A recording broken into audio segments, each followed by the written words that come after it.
Hey guys, tonight we travel back through the centuries to a hushed Roman alleyway, where the flicker of oil lamps casts trembling shadows on ancient walls, and the cool breeze carries whispers of an empire's glories. You can almost feel the worn cobblestones under your sandals, sense the weight of a distant past pressing gently on your shoulders. Yet, even in this dreamy setting, you're not exactly safe. After all, these Romans practically invented intrigue, and if you get too cozy, you might end up on some senator's bad side. You probably won't survive this if you wander off alone.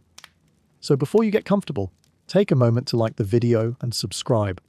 But only if you genuinely enjoy what I do here. And as you settle in, why not drop a comment with your location and the current time where you are? It's always fun to see where and when this Roman rendezvous finds you. Now dim the lights, maybe turn on a fan for that soft background hum, and let's ease into tonight's journey together. You step tentatively onto a winding street, the hush of the late hour broken by the soft clatter of iron-rimmed wheels on worn paving stones. Above you, the sky is unexpectedly clear. Glimmering stars might as well be silver coins scattered across black velvet. Each breath you take fills your lungs with a mix of dust and the faint tang of olive oil smoke drifting from hidden courtyards. The city of Rome never truly sleeps, but in these hours, it dozes like a cat curled up by a dying hearth. Wandering through these winding paths, you hear the muted chatter of distant neighbors locked in late-night debates over the price of grain, or the best way to soothe a pesky cough. Yes, here in the darkness, stories of remedies for common sniffles are passed around like contraband gossip, and you can't help but eavesdrop. Columns and arches loom around corners, silent guardians of a metropolis that has stood for centuries. One mainstream historical fact that stands out is the advanced urban planning that allowed Romans to construct a massive network of roads, connecting the heart of the empire to its farthest reaches, a feat nearly unrivaled in the ancient world. Even at this hour, you sense the empire's persistent heartbeat, pulsing through its stone arteries. You wonder how many footsteps have trodden these paths before yours, and how many of those weary souls trudged the streets, at night with a stuffy nose or a nagging cough. While the gloom wraps around you like a cozy cloak, you notice odd details that might make you grin. For instance, rumor has it the Romans sometimes used catapults to throw not just rocks, but the occasional beehive at their enemies. Part warfare, part extreme beekeeping, if you will. As you drift deeper into the city, you also pass some of the doorways where official night watch patrols would stand guard, ensuring no thieves lurk too near. But at this moment, those patrols, too, seem to be nodding off. The hush lets you imagine all sorts of secrets locked behind ancient walls. You try not to jump when a cat, yes, a real cat, scampers by, startled by your late-night presence. Ancient Rome had its fair share of stray felines, creeping through the narrow lanes, scaring unsuspecting wanderers just like you. Speaking of scares, you feel a slight chill, maybe from the night breeze or from the thought that thousands of souls, both illustrious and ordinary, once walked here. Some of them likely fought for power in the Senate, others might have simply bartered for onions in the marketplace, and, of course, some sneezed their heads off when a cold struck. You pass a crumbling portico where someone is humming a lullaby. The melody hovers in the air like a half-forgotten secret.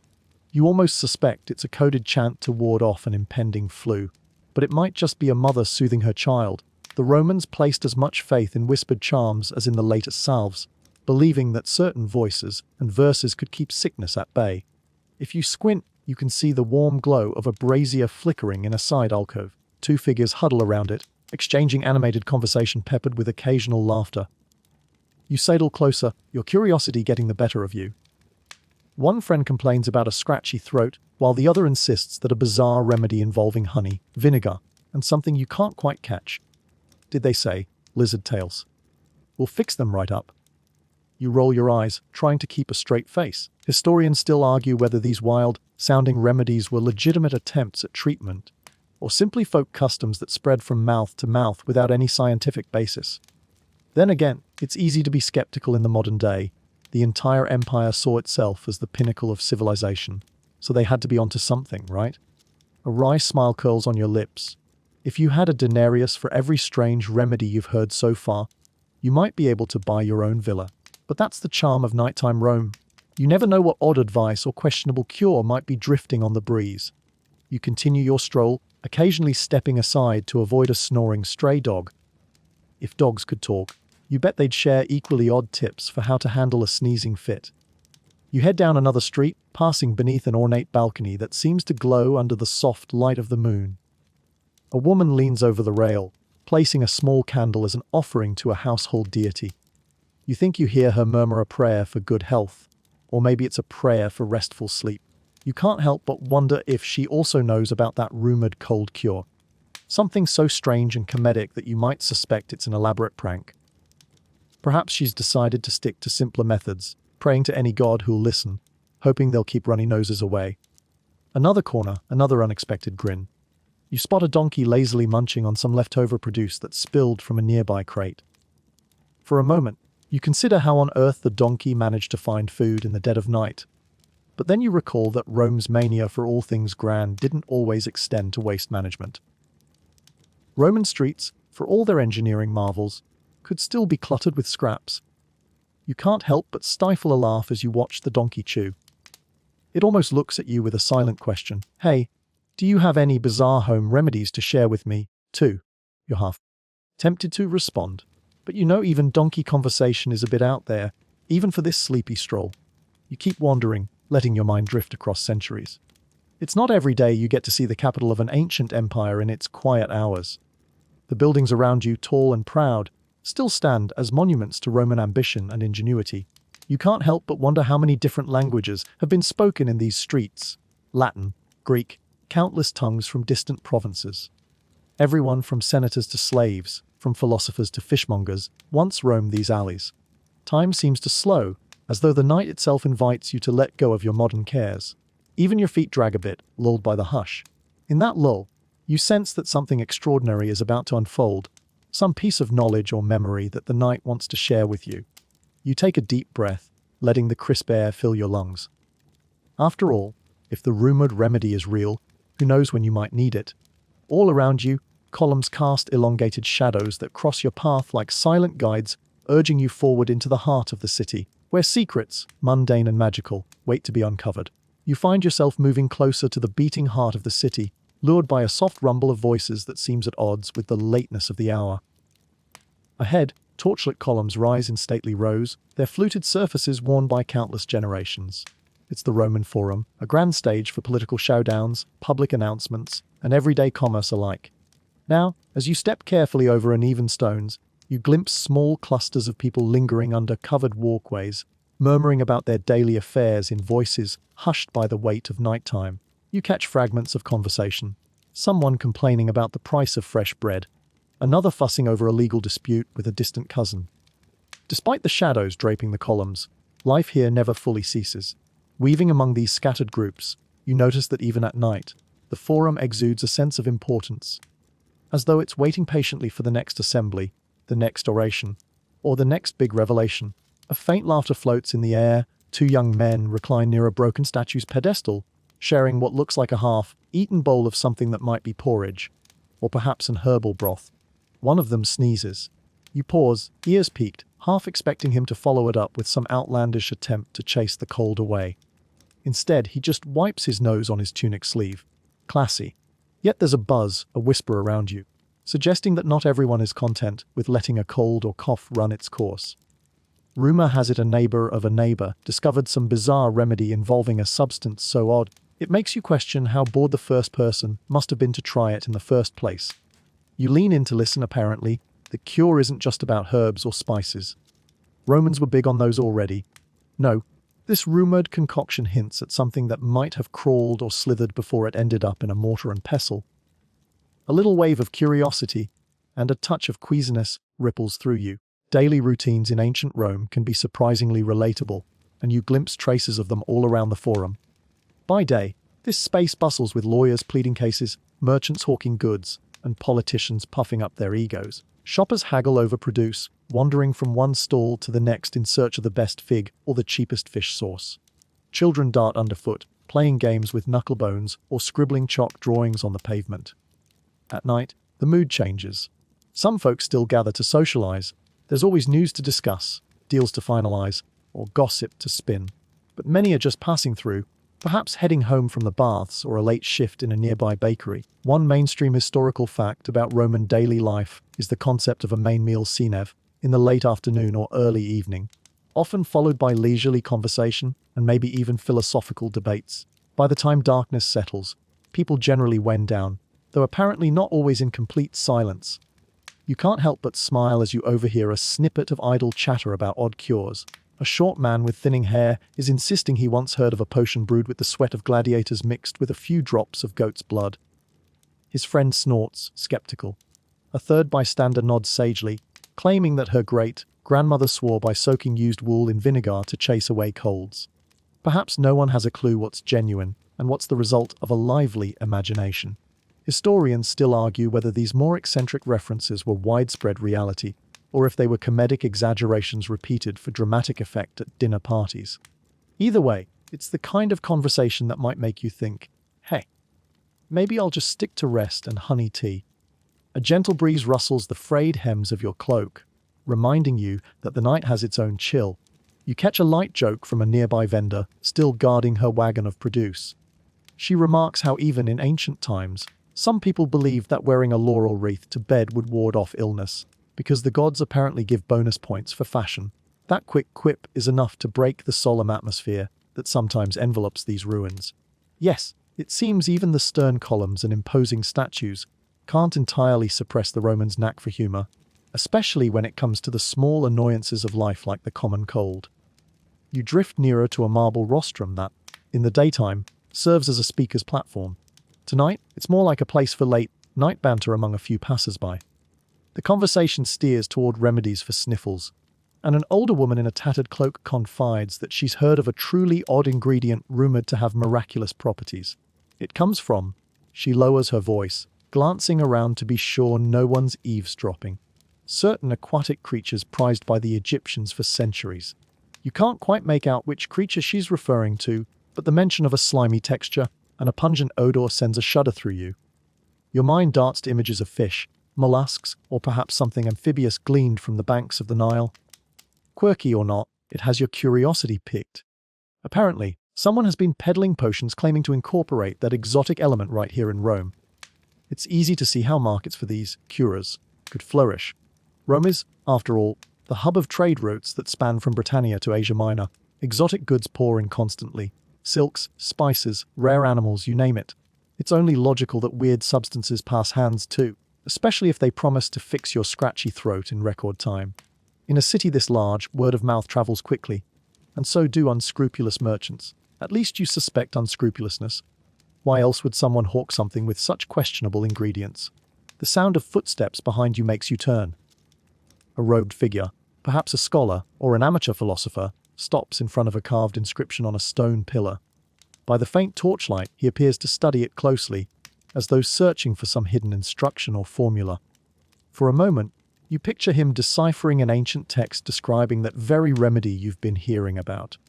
Could he be on the brink of a great discovery, or just deciphering a love poem scratched into the stone by a bored scribe? The man chuckles to himself, which isn't eerie at all in the middle of the night, and then shuffles away into the gloom. You try not to read too much into it, but your imagination is on a roll. Maybe he read a coded recipe for a curative salve that has remained secret for centuries. The odd hush returns. The few voices that remain now mingle with the rustle of leaves from a lone tree near the edge of the forum. You venture that this is the perfect time to explore how the Romans themselves might start the day, cold or no cold. Typically, early morning would see bakers lighting their ovens, slaves running errands, and farmers arriving with fresh produce for the markets. The forum would gradually fill up, reaching a crescendo of chaos by midday. Eventually, the swirl of daily life would deposit rumors, jokes, and yes, outlandish cures into every corner of the city. Your sandals scrape gently over the stones as you circle a short flight of steps leading to a half-lit archway. A cat slinks by, pausing to peer at you with glowing eyes, as if it knows exactly where that rumored remedy can be found, and is taunting you to follow it. The cat disappears behind a column, its soft paws silent on the marble. You reflect on the bizarre swirl of knowledge that thrived in Rome, practical engineering on one hand, and on the other, a willingness to experiment with just about anything that might fend off illness. Perhaps the empire's can-do spirit extended to medical curiosities too. Still, a seed of intrigue is planted. The official rumor is that this remedy is something to behold, a substance so odd, so unexpected, that it left travelers from distant lands scratching their heads. It's not on every merchant's shelf, of course, nor is it something you'd casually request in polite company. But if you listen to the murmurs of the forum, you'll pick up the clues needed to find it. You have a feeling the more you learn, the stranger it will seem.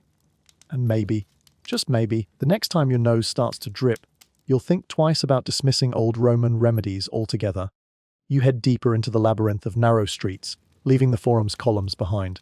A low, hanging archway leads you past shuttered workshops and silent taverns.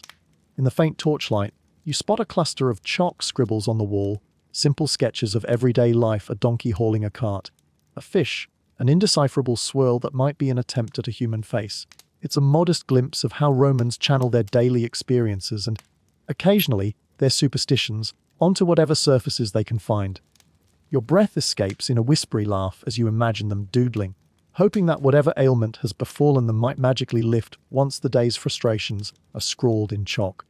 Moving on, you notice that the night air carries a cool dampness, hinting that dawn isn't too far off. You tug your cloak tighter, mindful of every minor breeze and draft that creeps under your collar.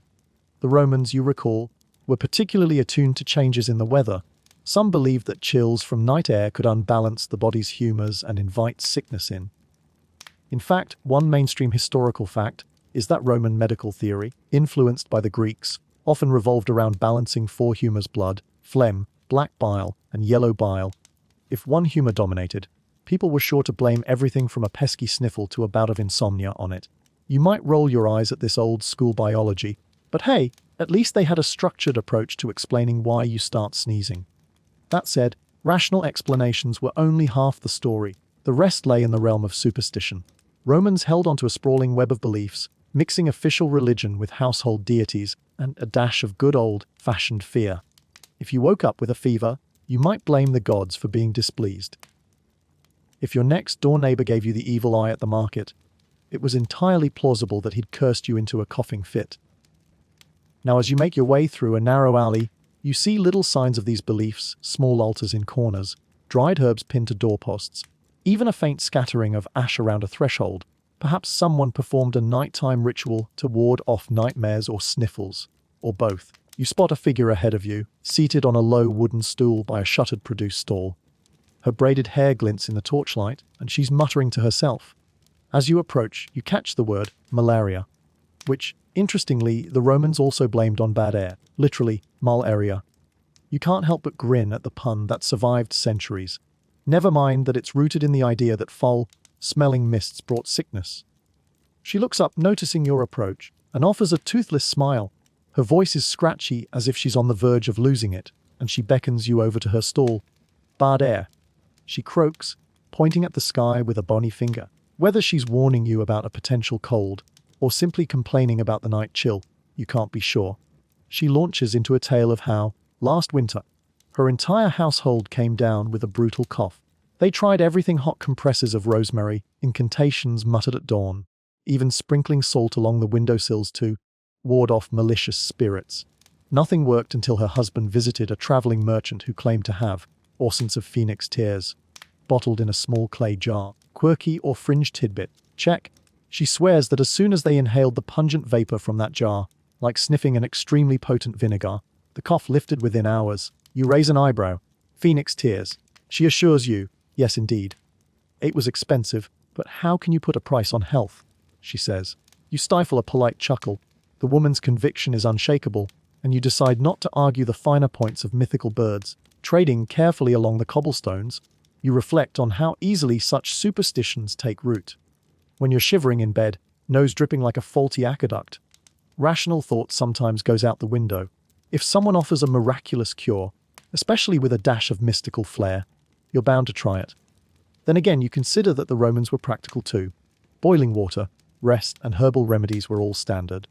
Yet, the day's belief in humors and the night's inclination toward magic often meshed seamlessly. Imagine reading a treatise on balancing bodily fluids by lamplight, then concluding with a quick prayer to Mercury for good measure. It's not that different from modern folks who rely on both science and a lucky charm, just in case. In a small courtyard just beyond, you see someone with a basket full of damp laundry, hanging it on a line even at this late hour. The swirl of cloth catches your eye. You recall that some Romans believed wearing freshly laundered linen in the evening might stave off night demons that cause illness. Something about starting the darkness free from the day's grime. Of course, historians still argue whether references to these night demons in certain texts were literal or metaphorical stand-ins for airborne diseases. But symbolic or not, you're grateful for any reason to put on clean pajamas at bedtime. As you round another corner, you come upon a small fountain where water trickles from the carved mouth of a stone lion. The trickling noise is soothing, but it also reminds you of those times you felt your sinuses draining into your throat. You grimace at the memory of your last cold. A pair of adolescents fills clay jugs at the fountain, their quiet chatter echoing softly off the courtyard walls. One jokes that if you keep water from this lion's mouth under your bed, you'll never snore. You consider it might just be a sneaky ploy to have an excuse to skip chores. Sorry, Mom. I need the fountain water for a good night's sleep. You take a moment to rest on the fountain's edge, hands pressed against the cool stone. You imagine how rumor and superstition swirl in a place like this, day in and day out. A single offhand comment, I used lion fountain water and felt better, could spread into a neighborhood phenomenon, fueling lines of desperate people each dusk, scooping water into every container they can find. Is it any more bizarre than the donkey ears or phoenix tears you've already heard about? Honestly, at this point, you'd try anything if you were miserable enough. Scraping your sandal on the worn ground, you stand up and drift toward the next passage. Beneath a modest portico, you glimpse a small group of figures, cloaked against the night chill, each holding a sprig of something in their hand. Maybe sage, maybe thyme, common staples in Roman kitchens and also in rituals to repel sickness. You linger at the edge of the group, picking up strands of conversation about how the evil eye can weaken a person's defenses and how sprinkling the right mixture of herbs on the threshold wards off gossipy neighbors who might accidentally curse you with their envy. One of them even cracks a joke. If it were really that easy to ward off annoying neighbors, I'd have opened an herb shop ages ago. As you quietly watch, the group forms a small circle and recites a low chant, something about health, the gods, and the changing of the seasons. It could be a family tradition, a survival of older, more arcane practices, or just a friendly get-together to quell the fear of catching a seasonal bug.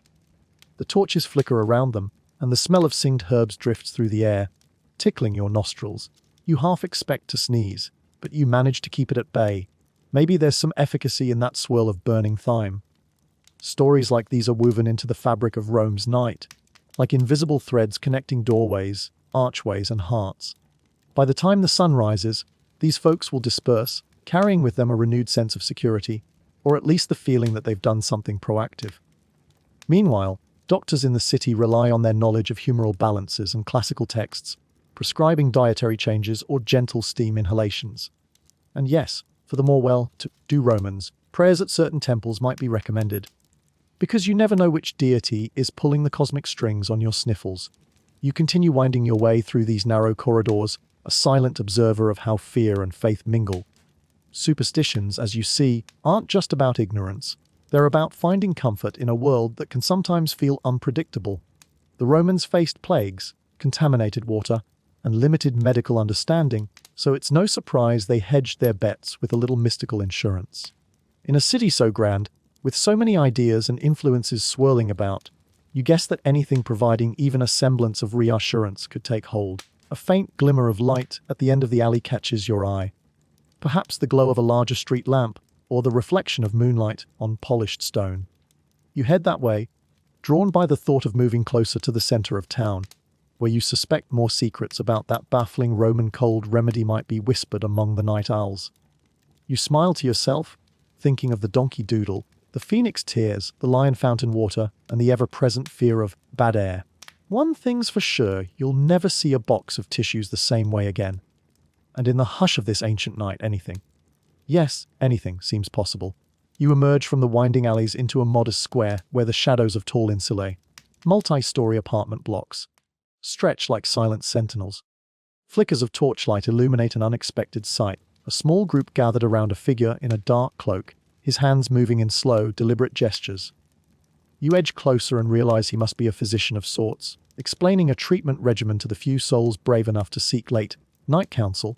He's no smooth-talking miracle peddler. His tone is measured, his instructions precise. You notice how he keeps drawing shapes in the air, maybe a habit he picked up from Greek tutors, or an attempt to illustrate the concept of bodily humors flowing in harmony. Plenty of rest and warm compresses. You hear him say, plus a mild infusion of rosemary and mint. Of course, it's standard advice, hardly the outlandish cure you're chasing. Still, the man's presence underscores a mainstream historical fact. Many Roman physicians were either Greek themselves or heavily influenced by Greek medical knowledge, a testament to how cultural cross-pollination gave Roman medicine its shape. It's a far cry from the weird gossip about phoenix tears and donkey doodles. This is the more sober side of healing textbooks, empirical observation, and consultations with tutors who studied Hippocrates or Galen. The small crowd around him nods earnestly, like they're finally hearing something more grounded than whispered superstition. But even as you watch, a stooped old woman approaches from the edge of the gathering. She grips a walking stick decorated with symbols you don't recognize. Leaning forward, she asks if a certain incantation might help speed her recovery. The physician doesn't exactly roll his eyes. Romans were rarely so brash in public. But he does clear his throat as if to buy time. You can almost sense his internal struggle. He wants to emphasize practical treatments, but he also knows that most patients in Rome never fully divorce faith from medicine. After all, how could they, when their entire worldview ties the favor of the gods to daily existence? That's why temples are such a key part of healing here. You recall how, by day, the temple of Asclepius on Tiber Island teems with those seeking divine intervention. They bring offerings, coins, fruit, or even small terracotta body parts representing whatever needs fixing. Got a broken arm? Offer up a ceramic arm. Pilgrims pray for relief from aches, infections, and the dreaded chills that come when the wind turns cold. While the official stance might be that incantations and prayers can only aid the healing process, you suspect many folks place them at the center of their cure. Sometimes the lines blur so much you can't tell where science ends and faith begins. You step away from the physician and wander a bit further, your ears tuned for more clues. In an adjacent courtyard, soft chanting rises above the quiet. You peer around a stone column to see several women dressed in simple tunics, standing before a small shrine dedicated to what looks like a household goddess. The air is thick with the scent of burning sage, which the Romans believe can purify spaces, and possibly sinuses, for all you know. One woman recites a rhythmic verse that you can't quite catch word for word, something about guarding bodies from invasive spirits.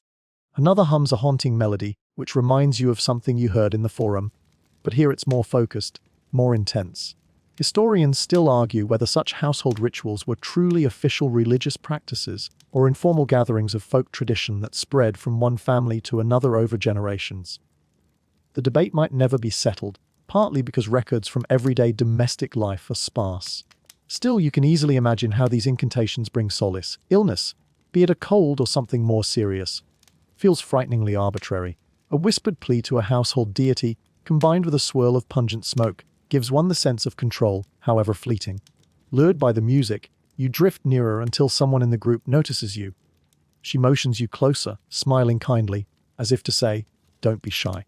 You join the perimeter, letting the low chanting vibrate through your chest. It's surprisingly calming, almost like a lullaby. In a city as large and bustling as Rome, pockets of devotion can spring up anywhere. An alley, a courtyard, a tucked-away corner of a busy street. Each of these small gatherings reflects the empire's spiritual mosaic. Some might worship an official Roman deity like Jupiter or Minerva, while others quietly hold on to older, more esoteric rites brought in from conquered lands. One of the women breaks away from the group and offers you a small pouch. Through its thin fabric, you feel something soft, like crushed leaves or maybe dried flowers. You raise an eyebrow, and she murmurs that it's a healing sachet, meant to be tied to the bedpost to ward off night terrors and the sniffles. Quirky or fringe tidbit? Absolutely. You half expect it to smell like thyme and rosemary, but when you bring it to your nose, you catch a whiff of something more exotic. Maybe frankincense or myrrh, imported from the east. Whether or not it'll cure a cold, it's undeniably a thoughtful gesture. You whisper thanks, tucking the sachet into your belt for safekeeping. Leaving the shrine behind, you meander through a colonnade that leads to a small side street. Faint orange light spills from a wide doorway, a temple, or perhaps a private worship space. Once inside, you see a statue of a minor deity, possibly linked to fertility or the harvest. You aren't entirely sure. Offerings of fruit and grain lie at the statue's feet, and the air is tinged with the sharp scent of incense. A young priest or acolyte stands nearby, quietly reciting verses in Latin. From the corner of your eye, you notice a small side table covered in neat rows of clay tablets. On each tablet are inscriptions, prayers, requests, sometimes even medical pleas. People leave them hoping the deity in question will see to it that they're granted relief. As you approach, you see half of them mention fevers, coughs, or general sickness. It's like a stack of prescription notes from an ancient pharmacy, except the pharmacist in this case is divine. You read a few lines, "Please relieve my son's burning throat," or "Let my wife recover from her cough before the harvest." Some are more desperate, pledging a greater offering if the ailment disappears. Others are heartbreakingly simple, just the name of a loved one and the word health. It's a somber reminder that beneath all the pomp and quirks, real suffering underpins these prayers. At that moment, the acolyte glances your way, as though you're intruding on sacred space. You step back, noticing how the temple's columns are painted in fading colors. The warmth of the torchlight makes the illusions come alive, bright oranges, reds, and blues that must have been dazzling centuries ago. Now, the effect is subdued but still captivating. The hush in here is palpable, and for a moment, you stand still, letting yourself sink into the calm. In such silence, you can almost believe that a whispered prayer has the power to dispel the sniffles. Eventually, you quietly slip out, returning to the open air. A comedic thought pops into your head. If you combined every Roman incantation and prayer for colds into one epic poem, it might be longer than the Aeneid. Granted, that might be your modern cynicism talking, but given all the gods and rituals on display, it's not too far-fetched. You pass by another courtyard, where a small statue of Jupiter stands. Someone has hung a wreath around Jupiter's neck, presumably to curry favor. Maybe they're hoping the king of gods can keep their chest congestion at bay. As you continue, you think back to the physician you saw earlier. He and others like him devote their lives to the physical side of healing therapies, surgeries, and the humoral approach. But in Rome, that's only half the story. The other half belongs to faith, prayer, and incantations. A testament to how the empire's pragmatic side coexists with its deep-seated reverence for the divine. For some, a physician's advice is incomplete without a temple visit. For others, an offering to a god is just a flourish on top of a physician's prescription. The synergy isn't always logical, but it's undoubtedly Roman. You hear the distant toll of a bell, indicating that time marches on. The night's grip is loosening, and the city's quiet corners begin to stir. Perhaps a handful of early risers are lighting lamps, preparing bread, or just fighting insomnia. You realize you've become part of the tapestry, another soul drifting through ancient streets, soaking in every hush, every hushed word, every hush remedy. You pause at a crossroads, uncertain which way to explore next. One direction leads to a grander district, where wealthy patricians might keep private physicians on retainer. Another route spirals into lower-income blocks, where people rely more on communal wisdom and whispered incantations. But no matter which path you choose, you're certain to uncover more about this odd Roman remedy you keep hearing about. A cure that seems to straddle the boundary between real medicine and downright absurdity. You smile to yourself, stepping forward with renewed curiosity, half expecting the next corner to reveal a sign reading, "Strange elixirs this way." In Rome, that wouldn't be out of place. You drift onward, the hush of the late night turning into that peculiar stillness just before dawn. Somewhere in the distance, a rooster tries to belt out a wake-up call, but it sounds half-hearted. Perhaps the bird, too, isn't fully convinced it's time to rise. You pause at the threshold of a narrow stone passage where a sign dangles overhead, faintly squeaking in the breeze. By the glow of a flickering lamp, you discern faded letters that might read, "Apothecar." An apothecary shop. You've stumbled onto a place that might just hold the key to the strangest remedy you've heard whispers about. Cracking the door open, you find a cramped interior lit by a single oil lamp on a cluttered table. Rows of clay jars, vials, and wooden boxes line every surface, each labeled in spidery Latin script. It smells like a mishmash of sulfur, rosemary, and an unidentifiable funk that suggests someone might have been storing wet socks in here since Julius Caesar was a teenager. Behind the table, a tall, wary man fusses with a mortar and pestle. He doesn't glance up as you enter. Instead, he mutters about needing just one more dash of donkey's salt. You stifle a laugh. Donkey's salt. Is that a real thing, or just an unfortunate mistranslation? You clear your throat, and he finally looks up. His gaze flickers over you as if assessing whether you're truly seeking a cure or just a curious wanderer. When you mention you've heard rumors of an odd remedy for colds, his eyes gleam. "Oh, you want the real stuff," he says, barely containing a grin. He sets the mortar aside and shuffles to the back of the shop, rummaging through a chest that groans in protest. You brace yourself for something questionable, like the tail of a newt or the whiskers of a cat. Instead, he returns with a small packet wrapped in wax cloth. Holding it up reverently, he proclaims, "This is what you seek, the great Roman cure." He peels back a corner of the cloth, revealing a dark, crumbly substance. You stare at it, waiting for an explanation. Perhaps it's dried beetroot or pressed herbs. With great seriousness, he clarifies, crocodile dung, dried and mixed with honey. It takes you a moment to realize he's not joking. Your eyebrows shoot up so high, you're pretty sure they nearly detach from your face. If you had been casually sipping water, you'd have sprayed it across the room in a classic comedic spit take. He goes on to detail how a pinch of this mixture, dissolved in warm wine or steeped in hot water, is rumored to soothe a sore throat, clear a stuffy nose, and maybe even ward off the evil eye while it's at it. Your first instinct is to question his sanity, who decided that crocodile dung might be beneficial in any way for a head cold. But the apothecary stands firm, launching into the scientific basis of his claims. He explains that crocodiles, being creatures that bask under the sun, carry the warmth of Egypt within them, and thus their waste is imbued with properties that repel the chill humors. Listening to him might be more entertaining than any stage play. You do your best not to burst into giggles. Sure, you know Roman creativity can be unbound, but this is next level. By the time he's finished extolling the virtues of this special blend, you're torn between squeamish disbelief and genuine curiosity. The apothecary insists the practice arrived via merchants who traded along the Nile. A mainstream historical fact is that Rome, at the height of its power, controlled Egypt and had an extensive network of trade routes that brought in exotic spices, grains, and evidently random crocodile by-products. Quirky or fringe tidbit? Absolutely. The notion that this dung, honey concoction can cure colds is certainly on the fringe side, if not entirely off the map. But you can see how it might capture the Roman imagination. It's exotic. It's from a fearsome beast, and it apparently has an air of Egyptian mystique. The apothecary confides that some folks combine it with powdered date pits and a dash of vinegar for an extra kick. He even shares a time he gave a sample to a senator's wife, who swore her lingering cough vanished the same night.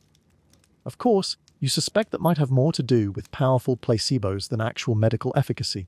Historians still argue whether the Romans sincerely believed such bizarre formulas worked, or whether these cures were largely speculative ventures that survived on anecdotal success stories.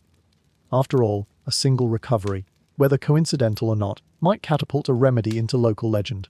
Before you can respond, he holds the packet closer to your face. An earthy smell, part sweet honey, part pungent musk, assaults your nostrils. You try not to recoil too visibly. "Go on, take a whiff," he says.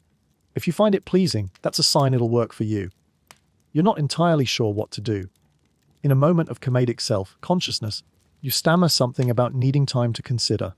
He lowers his hand, nodding as though he's just imparted the secrets of the universe. "Well," he says, "I won't pressure you, but you won't find many shops in Rome that carry the real deal." You thank him politely and step back toward the door. He rattles off a final pitch. "For a few denarii, I'll throw in a free sachet of Dormus whiskers to ward off migraines." You muster a cautious grin, mentally filing that away under strangest upsell in history, then slip outside, gulping the fresher air. In the alley, dawn's pale light starts to stretch across the sky, washing the city in soft shades of blue and grey. So that's it. The bizarre remedy that's had the local gossips whispering is quite literally crocodile dung. You can hardly believe it's real, yet you just saw it with your own eyes. Shaking your head in disbelief, you wander along a row of arches. A mild grin tugs at your lips as you imagine going back to your modern world and someone sneezing next to you. Would you ever lean over and say, "Hey, have you tried the crocodile honey thing? The Romans swore by it." Even in an empire known for its engineering genius, there's no shortage of outlandish ideas. But let's face it, if you were desperate enough, stuffed up and miserable, you might give it a shot, one comedic attempt, just to say you've done it. Around the corner, you spot a small fountain, its trickle more vibrant now in the early morning hush. You rinse your hands, thinking about the day ahead in ancient Rome. Some folks might be out shopping, others heading to the baths, and a few might be marching into an apothecary to purchase a certain pungent powder. Meanwhile, official doctors might be preparing their more sober treatments, herbal infusions, steam therapy, or even bloodletting, which was sometimes used to balance the humors. The notion that removing a bit of blood would help you fight a cold seems nearly as outlandish as crocodile dung, but at least it's part of a systematic, if flawed, theory. You find yourself chuckling softly as you imagine a trio of Roman friends comparing notes. I tried donkey, liver broth, but it only made me sneeze more. Oh, you should go for crocodile dung. Knock my cold out in 3 days! Ha! 3 days? I forced my slaves to wave fresh pine branches at me all night long, and I was fine by morning. The competition for the strangest remedy could fill entire amphitheaters with comedic retellings. In the distance, you hear the clang of metal gates being lifted. The city is waking. You're not exactly sure what to do with the revelation you've uncovered. Part of you wants to shout from the rooftops. They're using crocodile dung for colds. Another part recognizes that, for the Romans, this is just one more intriguing possibility among many. You recall how an empire this vast thrives on novelty. From exotic animals in the Colosseum to weird dishes in lavish banquets, Roman culture often embraces the out of the ordinary. So why not exotic substances for medicine? You continue your slow meander, letting the city's early morning bustle wash over you. Street vendors set up their stands, donkey carts roll by, and the first wave of chatter rises in the crisp air. You wonder if the senator's wife, who supposedly found relief with that odd mixture, is somewhere nearby, sipping her morning honey, wine, feeling triumphant about her donkey, salt-infused remedy. You figure that whatever the truth behind its efficacy, the story is half the cure. If enough people believe in it, maybe that belief alone has some curative power. For now, you tuck the knowledge away, a secret you carry in your back pocket should you ever need a party trick. Well, a cold remedy trick. More like, as the sun's rays finally crest the rooftops, you feel a subtle warmth return to your limbs.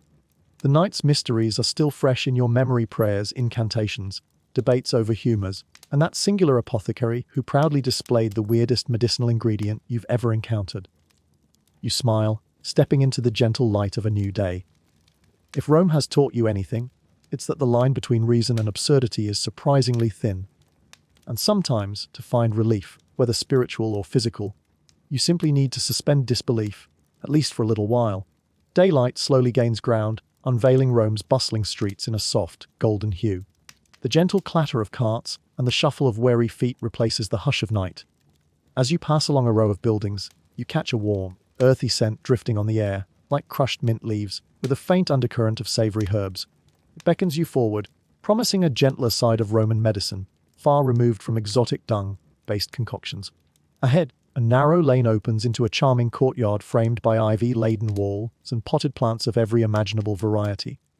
Several women and a few men, each dressed in practical tunics, are tending to rows of green stalks, snipping leaves with small knives and carefully bundling them. They pause occasionally to exchange tips on combining different herbs to achieve just the right effect. One of them, noticing your curious gaze, waves you closer, smiling in a way that invites you to join their quiet gathering. "Grab a basket," she says, pointing to a stack of woven containers at the courtyard's edge. You oblige, stepping over to pick one up. The group clearly knows their botany. They discuss how thyme soothes digestion, how sage fortifies the throat, how mint freshens the breath and supposedly clears the head. You inhale deeply, letting the fragrant oils swirl in your nostrils, a bracing wake-up call far more pleasant than a whiff of crocodile dung. After a night of shadowy alleys and whispered rumors, the morning's greenery feels almost magical, as though you've stepped into a secret apothecary garden. As you join the others in carefully plucking and sorting the leaves, your host explains that local flora have always played a vital role in Roman medicinal brews. Many of these herbs, like rosemary, oregano, and basil, double as culinary staples, making them readily available for impromptu remedies when a sniffle hits. The Romans are practical that way. Use it for seasoning tonight's stew.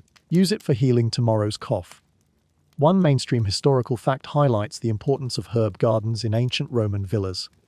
The wealthy would dedicate entire plots to cultivating medicinal plants, some of which they believed could cure everything from headaches to heartbreak. Though good luck verifying that last one. You watch as a young man in the group takes handfuls of bright green leaves and tosses them into a clay pot with water that's just begun to steam over a small brazier. A swirl of steam rises, carrying the combined aromas of thyme, mint, and a pinch of lavender. He explains that this infusion is helpful for clearing out congestion. Breathe it in, and let the vapors reach your lungs. he says. The group nods in agreement, each person recounting a time they used a similar steam bath to combat the early signs of a cold. Someone cracks a joke about how steam inhalation is the best way to look glamorous when you're a sniffling mess.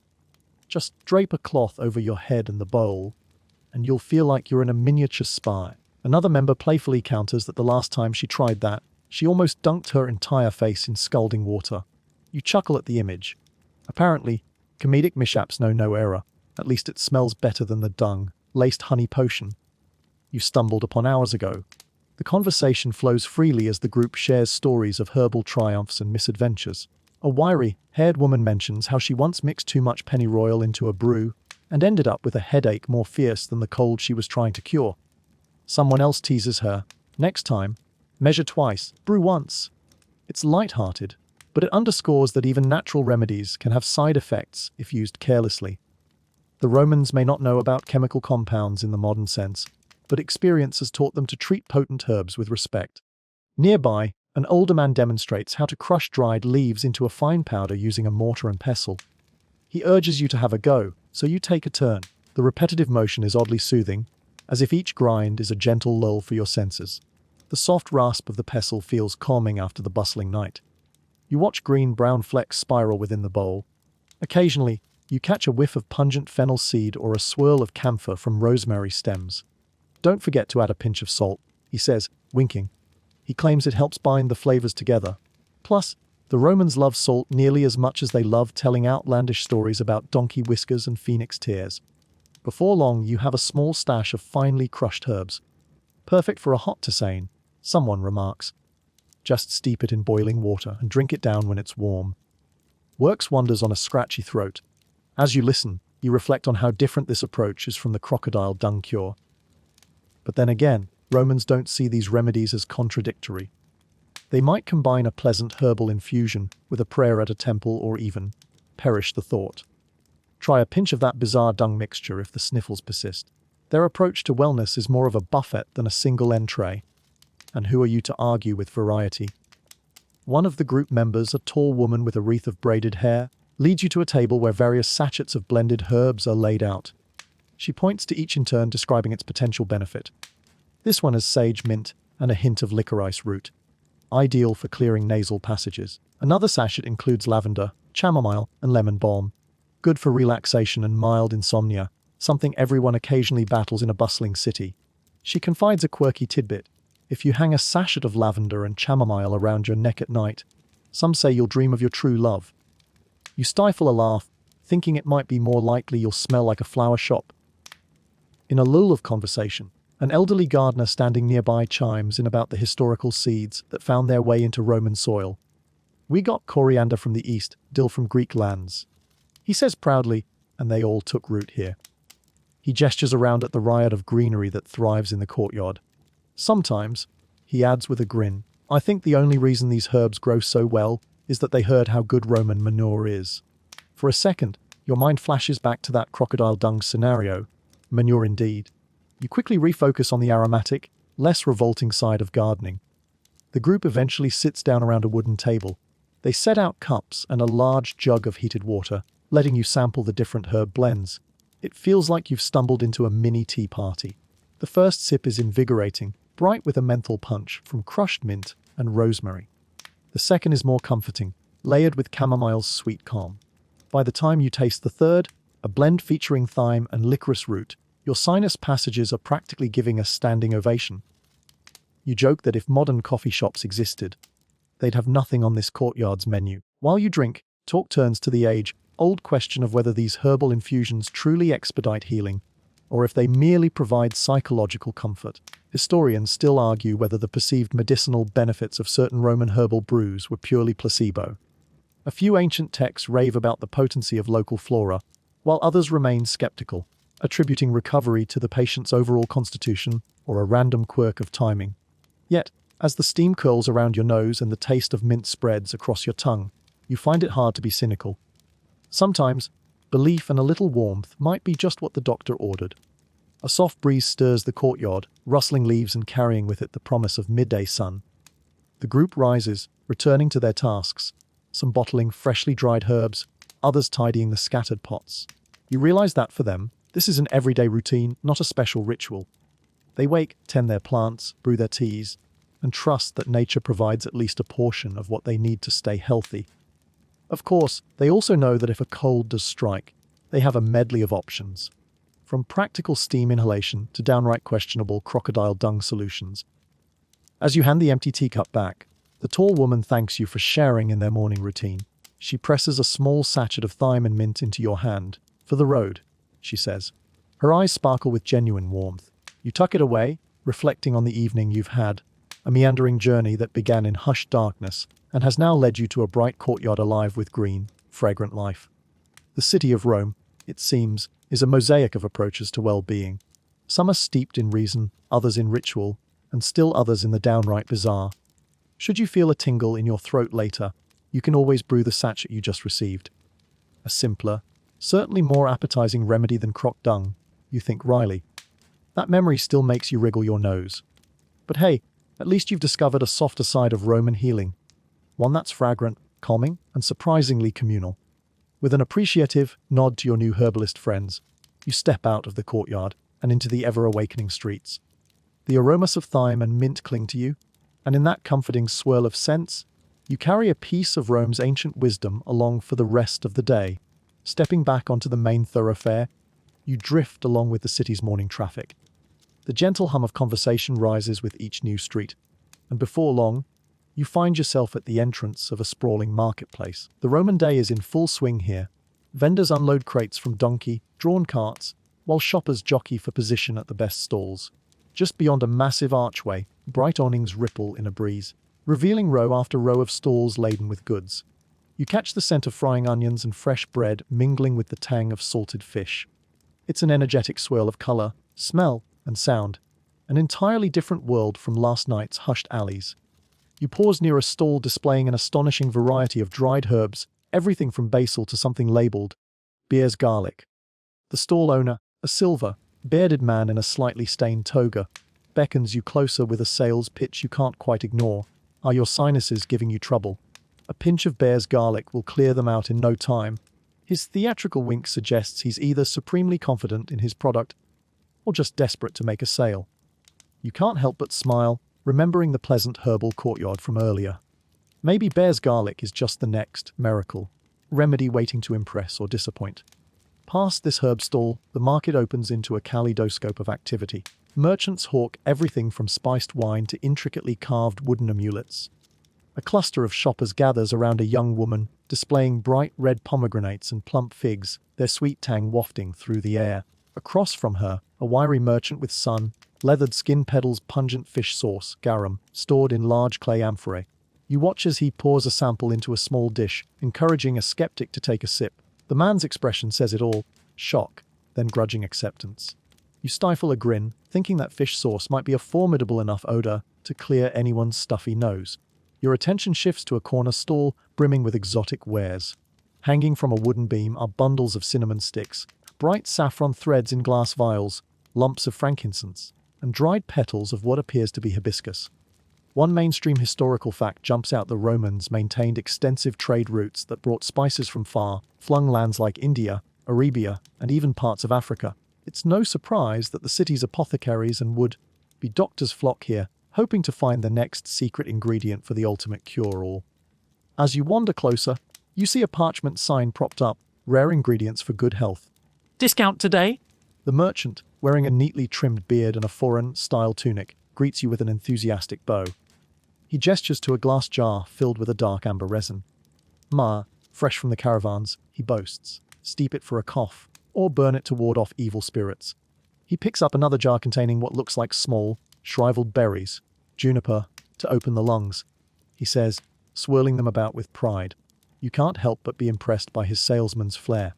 At the same time, you wonder which of these items might end up blended with honey and, heaven forbid, crocodile dung for the next bizarre cold remedy.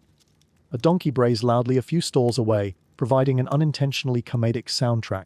You turn to see a harried merchant trying to coax the stubborn animal into moving forward. It's laden with sacks labeled dates from Judea and ginger from the Far East. The donkey, however, appears unmoved by the merchant's pleas. A small crowd has gathered to offer unhelpful advice. Try speaking Greek to it. Or maybe it prefers a different harness. You snicker at the donkey's unwavering stance, suspecting that nothing short of a full buffet of carrots will persuade it. One onlooker jokes that donkey's sweat, if collected properly, is rumored to cure rashes. You've heard enough outlandish claims lately to not be entirely surprised.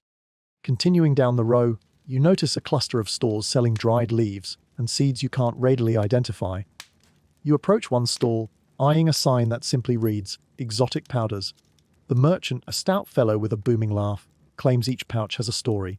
"This one," he says, lifting a small bag, "comes from the bark of a sacred tree in Nubia. Locals say it can banish fevers." He sets it down and points to another powder, pale green in color, allegedly gleaned from the roots of a serpent's favorite plant. He waggles his eyebrows suggestively, as if the name alone should impress you. Quirky or fringe tidbit, absolutely. You half expect him to declare it cures heartbreak, receding hairlines, and the common cold all at once. A few stalls over, you spot earthen jars arranged in neat rows, each labeled with elegant cursive. You approach to find a middle-aged woman with an air of quiet authority. She sees you eyeing her wares and explains, "Essential oils, Roman style. We extract them by steeping flowers and herbs in oil, then pressing the mixture. It's slow work, but worth it." She offers you a sample, an amber-colored oil that smells of roses and mint. Her claim, dab a few drops on your temples to soothe your headache, or rub it onto your chest to ease congestion. The floral notes swirl around you, and for a moment, you imagine yourself floating in a spa rather than a bustling ancient marketplace. As you linger, the murmur of negotiation surrounds you. A young woman tries to haggle for saffron, insisting she needs it for her mother's special soup that allegedly cures everything from head colds to heartbreak. A rowdy pair of travelers from distant provinces competes to buy the largest chunk of frankincense, each bragging about how they'll resell it for double elsewhere. It's a colorful tapestry of commerce, curiosity, and occasionally comedic desperation. That's life in Roma if you have the coin. There's always someone eager to sell you hope in a jar, or in a donkey's harness, if you ask the right person. Peaced. You hear from a shadowy corner near a stack of amphorae. You glance over to see a man discreetly lifting a sack that appears to contain dried lizards' skins. "Very potent," he whispers. "If you brew it with vinegar. Clears the throat, guaranteed." You raise an eyebrow, recalling how the city thrives on such hush trades. Historians still argue whether half of these exotic cures were genuine or little more than cunning fabrications, capitalizing on Rome's appetite for novelty. You suspect the line between serious medicine and opportunistic trickery is thinner than a saffron thread. Farther in, you come across a traveling caravan set up in the heart of the market. Camels, an unusual sight in Rome, lounge lazily by the side, while a cluster of onlookers marvel at these ships of the desert. The caravan's goods are arranged in a flamboyant display, bright textiles, carved ivory, and containers of vibrant spices. You notice small metal boxes with intricate etchings. Curious, you peer inside one to find a black, tar-like substance. The merchant claims it's mummia, a mysterious import that some in the ancient world believed had medicinal properties because it derived, supposedly, from Egyptian mummies. You stifle an internal scream. Crocodile dung was one thing, but powdered mummy, that's a horror story waiting to happen. Yet the merchant insists it's the secret to eternal youth. Let's face it, you're hardly convinced. Just then, you spot a sign that makes you grin. Genuine unicorn horn. Rare! A tall merchant with flamboyant gestures is showcasing a long, spiral tusk that might be from a narwhal, but it's definitely not from a mythical horned horse. He's telling a wide-eyed audience that just a small scraping from this horn can fend off any illness, including the dreaded common cold. You watch the performance unfold, equal parts impressed by his salesmanship and amused at the absurdity. No shortage of creativity here. A donkey brays again. Whether it's the same one as before, who knows? The noise somehow underscores the lively chaos of Roman commerce. You step aside as a group of legionaries marches by, possibly headed for a quick snack before their duties. They pay little attention to the bizarre merchandise. They've likely seen it all in their travels across the empire. One soldier tosses a coin to a fruit vendor, snags an apple, and continues without breaking stride. Efficiency at its finest. Wandering through these stalls, you realize how easily a cunning mind can spin a story about any ingredient. If you're desperate enough, sleep-deprived, nose-dripping, throat-aching, maybe you'd buy a pinch of serpent, root powder, or a shaving of alleged unicorn horn. On the other hand, you might prefer the simpler path: snag some thyme, brew a comforting tea, and rest up. Yet, The quest for a miraculous fix lingers in the air. The Romans, for all their engineering and administrative brilliance, remain delightfully open to the improbable. A bit of that spirit sneaks into your own heart as you stroll, imagining how each exotic spice or odd resin might transform into a cure. Eventually, you find yourself at the edge of the marketplace, the swirl of noise and color receding behind you. A cart trundles by, loaded with sacks of grain. You run a mental tally of the day's revelations: bears garlic, donkey standoffs, so-called unicorn horns, and an entire aisle of questionable powders. If there's one thing you've learned, it's that Romans never stop searching for remedies, no matter how strange or improbable. They gather, they debate, they buy, and they experiment. And in that constant motion of trade and curiosity, new cures, both legitimate and outrageous, take shape. You give one last, long look at the bustling stalls, feeling the sun's warmth on your back. Time to move on, carrying the aroma of spices and the echoes of bartering voices with you. The city's restless quest for the perfect fix continues without pause, an endless parade of donkey carts, exotic caravans, and cunning shopkeepers. It's oddly comforting. Like if you need something, anything, Rome will find a way to provide. Even if that something is crocodile dung sweetened with honey. You whisper a final goodbye to the marketplace, stepping forward to see what else this empire of endless surprises has in store.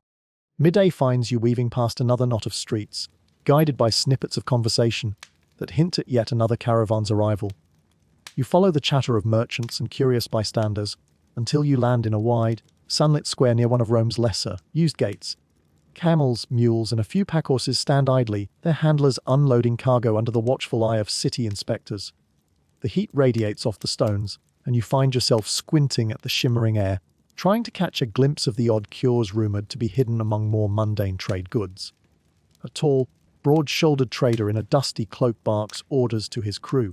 Around him, crates and barrels are piled precariously, some labeled with foreign scripts you can't decipher. You notice a battered trunk with intricate carvings, a swirl of snakes, and what looks like lotus flowers. One of the crew members cracks it open, revealing rows of small, corked vials glinting in the sunlight. Their contents range from golden liquids to coarse powders in shades of ochre, brown, and even a pale bluish hue that makes you suspiciously think of ground-up gemstones. You can't help but sidle closer, your curiosity piqued by the possibility that these might be the famed, exotic ointments you've heard about in the marketplace. People flock around in a semicircle, each hoping to get a first look or maybe snag a deal before the goods end up in the hands of established merchants. A few bold souls are already haggling for small pouches of what they claim is pure desert sand. That, when mixed with certain oils, can supposedly cure fungal infections. You hear a muffled cough from behind a nearby stack of barrels. Someone evidently fighting a scratchy throat, possibly their next in line for the snake, and Lotus Trunk's mysterious offerings. You recall your comedic experiences from earlier: donkey sweat, crocodile dung, donkey whiskers. So maybe desert sand isn't that big a leap. Over by the camel line, a stooped figure wearing a faded turban sells lumps of sticky resin. You step closer to examine them and notice they have a distinct piney aroma.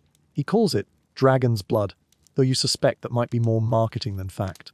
According to him, you can burn it for cleansing the air of bad spirits and swirling colds away.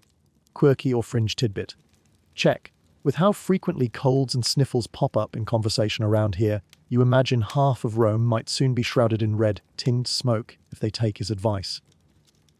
Then again, there's a crowd forming around him, each face half intrigued, half worried they'll miss out on some miraculous cure. Nearby, a group of legionaries wanders through, curious about the odd spectacle. One of them cracks a joke about how if these traveling merchants can cure sore throats, maybe they can do something about the state of the latrines at his military outpost. Another soldier retorts that no ointment in the world can handle that stench. The small group erupts into laughter, a brief comedic break in an otherwise intense swirl of commerce. You manage a smile, reminded yet again of how Romans, from soldiers to senators, never miss a chance to sprinkle humor into daily life. An older merchant with a neatly trimmed beard calls you over to his spread of ointments and potions. Each is stored in little clay pots bearing symbols you don't recognize. He claims these come from a hidden oasis beyond Egypt's borders, where shamans have unlocked the secrets of blending desert herbs with the milk of wild goats. You resist the urge to chuckle at the idea of a wild goat oasis. The merchant's pitch is dramatic enough. One dab behind each ear, and your cold will be gone within a day. 2 dabs, and you might even see visions of your ancestors. You can't decide if that's meant as a selling point or a warning. Still, his animated gestures and thick accent add to the atmosphere of novelty that pervades the square. You recall one mainstream historical fact: Roman roads crisscrossed the empire, linking everything from the British Isles to the gates of the Sahara. This extensive network enabled caravans to roll into the capital loaded with treasures, curiosities, and sometimes questionable cures. It's no wonder that each corner of Rome can unveil something new, especially for locals desperate to outsmart a persistent cough or headache. Historians still argue whether some of these far-flung trade anecdotes are exaggerated. Were caravans really carting exotic potions by the trunkful, or did the majority of them just carry grain, textiles, and pottery, with the occasional crate of spices? The truth likely lies in between, yet the allure of rare cures remains strong, fueled by stories passed from one merchant to another, until they become half legend, half sales pitch. A camel snorts loudly, startling you just as you lean in to smell one of the merchant's potions. You jerk back, nearly knocking into another customer. He teeters but recovers, and you both share a brief, sheepish laugh. The merchant scolds the camel, muttering something in a language you don't recognize. Yet you feel it might translate to, "Behave, or you'll end up in tomorrow's stew." A second quick snort from the camel suggests the feeling is mutual. Another comedic moment in the swirl of trade. Eager to see more, you move along to a cluster of peddlers near the back, each hawking small clay tablets or wax-sealed jars. One man brandishes a scroll covered in elaborate script. He proclaims it contains the divine recipe for a universal antidote. "Yours for a fraction of its worth," he insists, unrolling a snippet to show a baffling mixture of symbols. The crowd looks on skeptically, but a few folks inch closer. One woman in a worn cloak asks if it can cure insomnia, as well as the common cold. The man strokes his chin theatrically. "My friend, if this does not put you to sleep, nothing on earth will." The double meaning lingers, and you stifle a giggle. Maybe that's a threat or a hyperbole. You're not entirely sure. You wonder if the flux of traveling caravans helps or hinders local physicians. On one hand, new ingredients could expand their repertoire. On the other, unscrupulous peddlers might undermine genuine medical practice by promoting sensational cures that overshadow the tried and true. A middle-aged bystander in a plain tunic nudges you, whispering conspiratorially that many doctors resent these caravans, seeing them as competition. "They want us to trust in humors, not miracle sands," he jokes. But then he shrugs. Still, can't hurt to try something new. In a city where engineering feats coexist with superstitious rituals, the door to experimentation is wide open, especially if it promises relief from a cough or the drips. As you mosey on, a donkey pulling a small cart laden with clay jars comes into view. Yet another corner of this marketplace. The cart's owner calls out, "Ointments to invigorate the soul." You almost expect him to hawk donkey whiskers next, but instead, he lifts a jar labeled with a scribble that might read, "Aloe extract." The thick, gel-like substance inside is tinted green, and he claims it's been infused with desert minerals to combat dryness of the throat. You know aloe is often prized for soothing skin, but dryness of the throat, that's a new one. Roman creativity truly knows no bounds. The day marches on, and the heat grows. You catch fragments of deals being made, coins clinking in purses, and the occasional grumble from a city inspector telling traders to move along if they lack proper permits. The swirling dust under the caravan animals' hooves makes the air gritty, and you can almost taste the tang of foreign spice. You realize you've learned a great deal from these traveling merchants about how cures, legitimate, dubious, or purely fanciful, make their way into Roman consciousness. They arrive with as much ceremony as new fashion trends, and with an air of mystique that enthralls the city's imagination.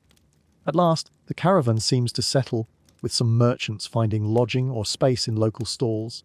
Others trot off, presumably to hawk their wares in different corners of this vast metropolis.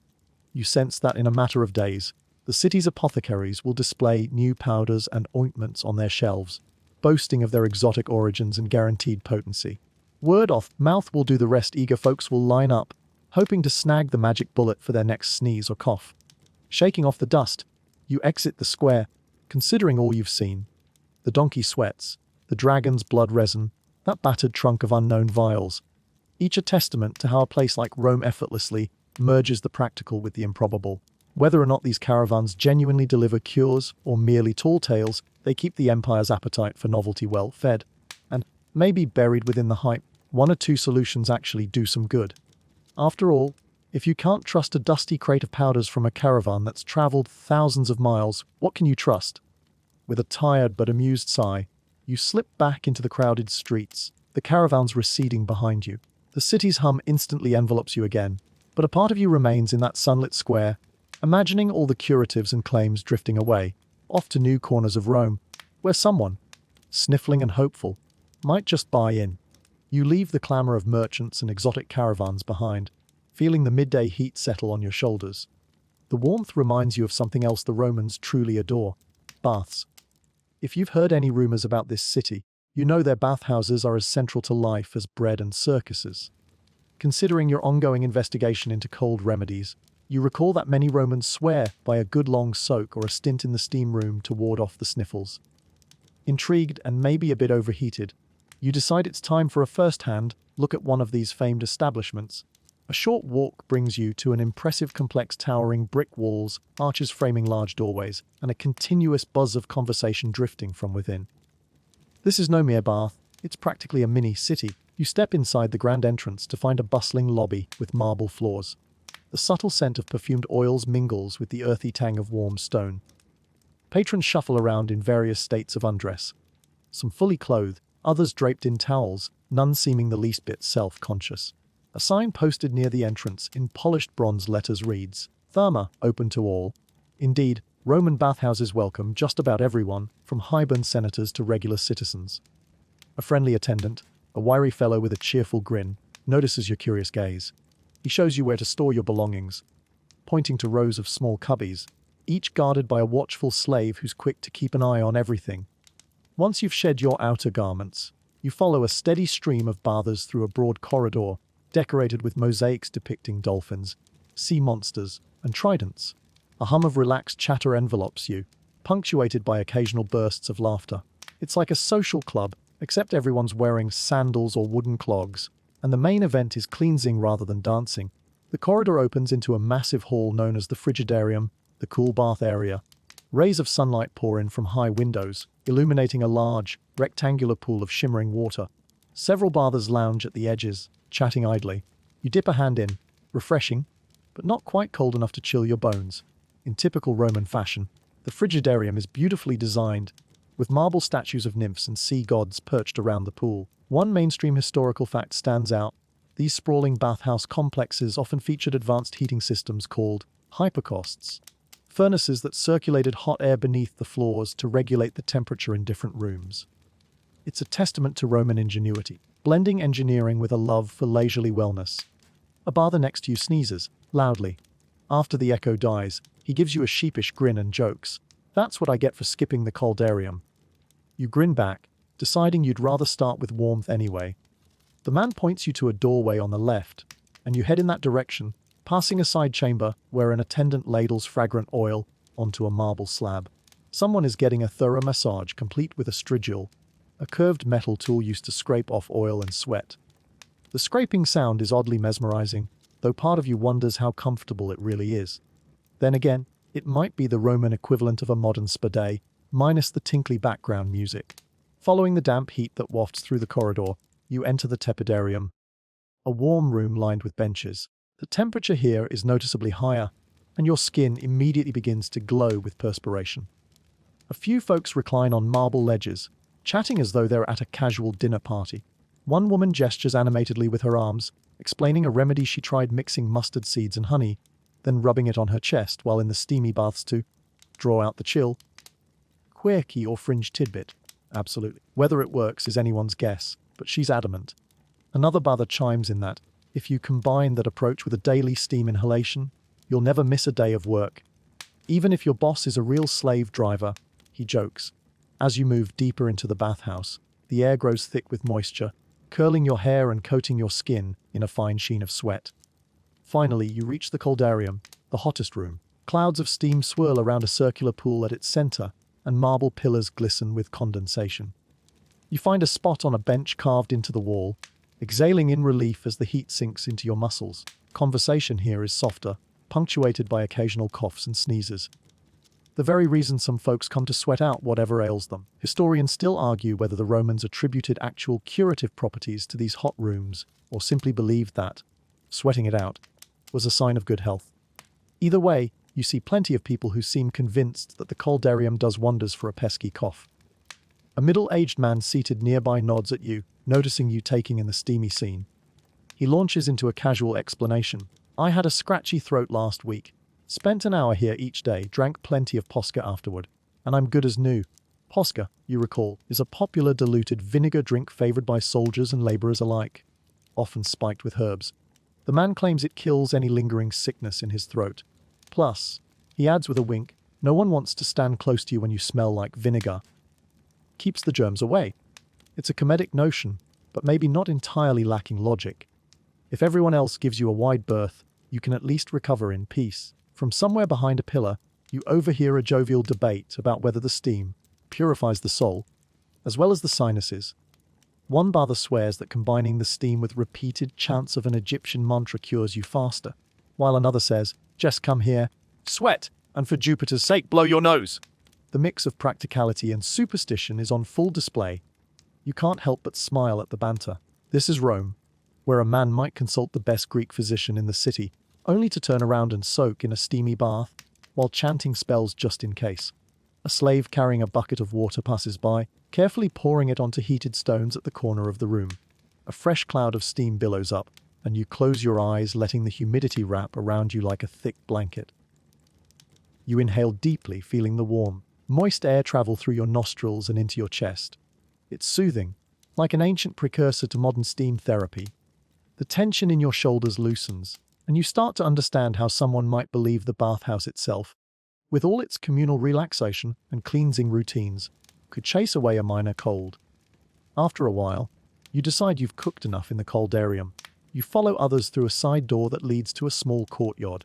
Here, you find a shallow pool of cool water, almost like a mini frigidarium for immediate contrast. You watch as bathers dip in, some with a yelp at the temperature difference, others with stoic acceptance. The sudden chill sparks your senses anew, and you feel your breath catch. A comedic thought flashes in your mind. If your nose was stuffy before, this shock of cold might definitely force it to clear. Once the initial gasp subsides, you lounge on the pool's edge, letting droplets of water trickle down your arms and legs, your body still radiating heat from the coldarium. Two women near you talk about a new cure they heard, something involving ground pepper, fennel seeds, and goat's milk, supposedly rubbed on the chest before entering the baths. One of them is skeptical, making a face that says, I'll stick to good old steam, thanks. The other shrugs, claiming that a friend of a friend tried it and felt better within hours. That's Rome in a nutshell. Rumor meets remedy meets personal anecdote. Eventually, you rise, feeling pleasantly tired but invigorated, like your lungs have been given a thorough spring cleaning. Before leaving, you pass through the massage area again. A strong-handed attendant offers to rub scented oil into your back. You almost decline, until you catch the aroma of lavender and rosemary. You recall how lavender was said to calm frayed nerves, and rosemary might help with respiratory issues. The result? A relaxing, lightly fragrant sheen that you suspect might further deter any cold that dares approach. With the day wearing on, you gather your belongings. In the reception hall, you notice a small corner stall where someone sells herbal soaps and perfumed sachets, each promising rejuvenation. You can't resist picking up a sachet, inhaling a bright citrus scent that tickles your nose. The vendor claims it's perfect to keep on your pillow at night to fend off colds and nightmares. You grin, thinking about the donkey's salt and crocodile dung from your earlier adventures. A perfumed sachet feels downright normal by comparison. Exiting the bathhouse, you step out into the street, feeling as though you've just awakened from a warm, water-lapped dream. Your skin tingles with the lingering heat, your muscles relaxed, and your senses sharpened. If the Romans are onto something, you might well have inoculated yourself against any lurking sniffles. You wander off with a satisfied smile, thoroughly impressed by the synergy of engineering, socializing, and simple steam therapy. Sure, there's no ironclad proof that it'll cure every cold, but it's hard to argue with how good you feel. At the very least, you've experienced one of the Empire's most cherished rituals, emerging rosy, cheeked and a little more open to the idea that sometimes the best remedy is simply a bit of warmth and relaxation. Roman style. You slip back into the winding streets of Rome, skin still tingling from the bathhouse's warmth. The afternoon sun has shifted, casting long shadows across the paving stones. Occasionally, a breeze rustles your freshly fragrant cloak, carrying lingering notes of rosemary and lavender to your nose. You feel oddly energized and decide to follow a handful of people heading toward a colonnaded square where, rumor has it, scholars meet to discuss everything from philosophical theories to medical breakthroughs. Here, you suspect you'll encounter contrasting opinions on that odd Roman cold remedy you've heard so much about, the dreaded crocodile dung mix. The square itself is framed by tall columns that gleam pale gold in the sunlight. Busts of past luminaries watch silently from niches set high in the walls. A smattering of people stands around in loose clusters, some in heated debate, others taking notes on wax tablets. One group catches your attention, a few older men wearing the austere robes of learned men, plus a couple of younger scribes who hang on every word. It's a scene that calls to mind the famous philosophical schools of Athens, except this is Rome, so the conversation might shift abruptly from grand ideas to the best way to get rid of head colds. You inch closer, pretending to study the relief carvings on a nearby column, hoping to overhear the discussion. Sure enough, one grey-haired scholar waves a scroll in the air, animatedly listing the ingredients of a remedy he claims is far more effective than that nonsense about donkey whiskers or crocodile dung. Another man bristles at the mention of dung, insisting that the Egyptians had medical knowledge that surpassed much of Rome's. Perhaps the mixture isn't so foolish, he argues. There may be some hidden property we've yet to discover. It's exactly the sort of debate you'd expect in a city that fancies itself the apex of civilization, yet remains open to foreign influences, especially when health is at stake. A middle-aged woman steps forward, adjusting her cloak. She's introduced as Tibulia, a traveling physician who studied in Alexandria. She's holding a small clay pot, lifting it for emphasis. Don't dismiss Egyptian remedies too quickly, she says. Some revolve around honey, which can certainly help soothe inflammation. Pair that with certain antibacterial properties in foreign clays or resins, and you might see results. Another scholar, arms folded, counters with a sardonic grin. But must we add crocodile droppings to the recipe? Surely we can substitute something else with less stench. A ripple of laughter runs through the group, but Tibulia stands firm, raising an eyebrow as if to say, "Don't knock it till you've tried it." A slender, serious-faced man, who identifies himself as Cassianus, interjects that the remedy's popularity might stem more from cultural fascination than medicinal fact. Historians still argue whether the Romans genuinely believed in the medicinal properties of such exotic ingredients, or if it was more of a status-driven novelty. He looks around, as though challenging anyone to refute him. After all, claiming to have the secrets of Egypt or the East confers a certain prestige.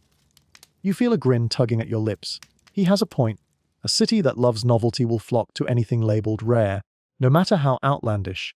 Yet, part of you recalls a mainstream historical fact. Rome had a long-standing tradition of gathering medical knowledge from conquered territories. Greece, Egypt, even parts of the Middle East. The famous Galen himself studied extensively across the Mediterranean before bringing his insights to Rome. So while donkey sweat and crocodile dung might provoke snickering, there's a kernel of genuine curiosity driving these debates. The conversation shifts gears. Someone references an older text that describes donkey liver poultices for chest congestion. Another cites the notion of inhaling the smoke of burnt donkey hair, a truly pungent choice, apparently meant to drive away malicious spirits lurking in the lungs. A younger scribe wrinkles his nose in disgust, while an older scholar nods thoughtfully, as if trying to recall a half-forgotten line from a medical treatise. Quirky, yes, says Tibulia with a shrug, but the boundary between magic and medicine often overlaps in these records. A hush falls as an imposing figure in a purple, trimmed toga strides into the circle. He's introduced as Lucius Petronius, known for his treatises on natural philosophy. He starts by referencing Hippocrates, praising the four-humor system and then systematically debunking flights of fancy in Roman medicine. We can no longer allow the masses to think donkey whiskers alone will banish a cold, he declares, adopting a grave tone. Our approach must be rooted in observation, experiment, and reason. If the rumored crocodile honey mixture works, we should test it in controlled settings. A few younger listeners nod eagerly, perhaps longing for a more systematic approach akin to modern scientific methods.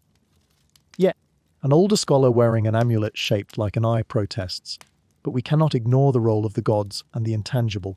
Some cures, though they seem bizarre, may well harness forces beyond our immediate understanding. He points to his amulet. These wards and incantations have been part of Roman culture for generations. Lucius Petronius contends that faith Based elements can hamper progress, but the amulet wearer stands his ground, referencing how even top doctors sometimes recommend prayer to specific deities, like Asclepius, for healing. The group splits into factions: rationalists on one side, spiritual traditionalists on the other, each passionately defending their viewpoint. A comedic moment arises when someone mentions donkey, liver soup for colds. Two scribes grimace, while one older man smacks his lips, remarking, "Add enough garlic and rosemary, and it's not half bad." The scribe beside him nearly gags at the notion. Laughter ripples through the assembly, temporarily diffusing the tension. In this city, it seems every remedy, no matter how odd, has at least a handful of loyal believers.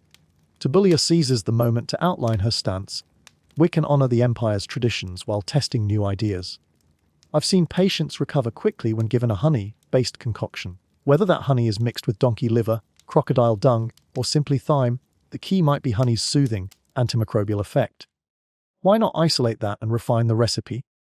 She sets her clay pot on a small wooden table, beckoning the group forward, as though inviting them to open it. We must learn from trial and error. Eager to move from theory to practice, a young scholar suggests an experiment. If any here has a friend or relative currently battling a cold, we could try different approaches. He glances around, finding no immediate volunteers. Perhaps no one wants to risk being the test subject for donkey, liver stew, or crocodile dung tea. Another comedic chuckle floats through the circle. Nonetheless, the idea of running side-by-side tests intrigues many. You can almost see the gears turning in Lucius Petronius's head. The notion of systematically evaluating remedies might be a step forward. The afternoon light softens, and a new arrival ambles in. A man wearing a chain of small keys, presumably some official administrator from a nearby library. He announces that a fresh shipment of scrolls has arrived, containing fragments from Egyptian medical papyri. Rumor has it there's a section on the usage of reptilian by-products for respiratory ailments. He says, his voice dripping with academic excitement. The group exchanges knowing glances. This could be more fodder for their debate. Already you sense that, in typical Roman fashion, the discussion will continue long into the evening, fueled by equal parts wine and curiosity. Feeling your mind swim with all the conflicting viewpoints, you edge away from the scholars. The lively debate confirms what you already suspected: the Romans are torn between embracing the new and safeguarding the old, between trusting the gods and trusting their own experiments. It's a clash that shapes every aspect of their culture, especially medicine. And within that clash, bizarre cures can find either fervent support or derisive dismissal, or sometimes both, from different corners of the same room. As you drift away from the square, the scholars' voices recede into a blur of Latin phrases and spirited exclamations. You can't help but marvel at how passionately they dissect the crocodile dung cure and other fringe formulas. Yes, it sounds absurd, and maybe it is. But this is Rome, after all, where bridging the gap between tradition and innovation is half the fun. You leave them to their scrolls and theories, certain that by nightfall they'll have conjured fresh arguments or formed new alliances. Whatever the outcome, the debate rages on, each participant convinced they're on the verge of unearthing the next great medical truth. Or at least winning the day's intellectual showdown. You drift onward, letting the echo of scholarly debate fade behind you. The sun begins its slow descent, painting the sky in muted pinks and golds. Shadows lengthen across the cobblestones, and a gentle hush returns to the streets. Yet, you can't shake the feeling that somewhere in the city, under the veil of twilight, more experiments are taking place. Clandestine trials of remedies that are too strange, too risky, or perhaps too valuable to demonstrate in the open. Your wandering leads you to a quieter district lined with modest houses of brick and stucco. The occasional passerby greets you with a polite nod but quickly hurries on, as if there's an unspoken curfew in the air. From a side alley, you detect a subtle glow, torchlight spilling from behind a half-open gate. Intrigued, you inch closer, hearing faint murmurs that suggest a small gathering. You slip past the gate, hoping you're not intruding on some private gathering of conspirators. Instead, you find a narrow courtyard where a handful of people are gathered around an improvised table laden with small clay bowls, cloth bandages, and what looks like a few tubes made of hollow reeds. A slender figure in a simple tunic notices you lingering at the courtyard's edge. She motions you closer, explaining in a hushed tone that they're conducting tests before the first stars appear. Something about gathering the best results under the twilight sky. You stifle a smile at the notion. It sounds romantic, but you suspect it's more about keeping a low profile. We're trying to refine a remedy, she says, pointing to a squat jar set in the center of the table. One that might help with persistent coughs and fevers. You peer inside and immediately recognize that pungent, musky odor, crocodile dung, blended with honey and a dash of something acrid, perhaps vinegar. The small group includes a couple of men, one of them visibly sniffling and coughing, as if living proof that the experiment is needed. Another man, who looks like a craftsman with calloused hands, paces nervously. His breath hitches whenever the coughing man gasps for air. You realize these might be family members, or at least close friends, willing to try nearly anything for relief. You offer a polite nod, unsure if you're welcome at such a private moment. But they seem eager for any witness, perhaps hoping for a second opinion, or just moral support. Quietly, they explain they've been adjusting the recipe. Instead of relying solely on crocodile dung and honey, they're adding crushed pomegranate seeds for their healing properties. The woman insists. Another mentions that they've swapped out standard vinegar for posca, the diluted vinegar drink beloved by Roman soldiers. Less harsh on the throat, but still enough acidity to cut through phlegm, he says. The entire courtyard smells like a mix of sour wine, sweet honey, and that unmistakable whiff of something earthy. You wrinkle your nose slightly, but do your best to hide any squeamish reaction. They ladle a small spoonful of the concoction into a reed tube, using it almost like a dropper. The coughing man, grey circles under his eyes, leans back on a rickety stool while a second helper pinches his nose. You watch in cautious fascination as the woman tips the reed tube between his lips. He winces at the taste. No wonder, considering the ingredients, but manages to swallow. A few onlookers exhale in relief, as if the biggest battle was getting him to take the stuff in the first place. A moment passes.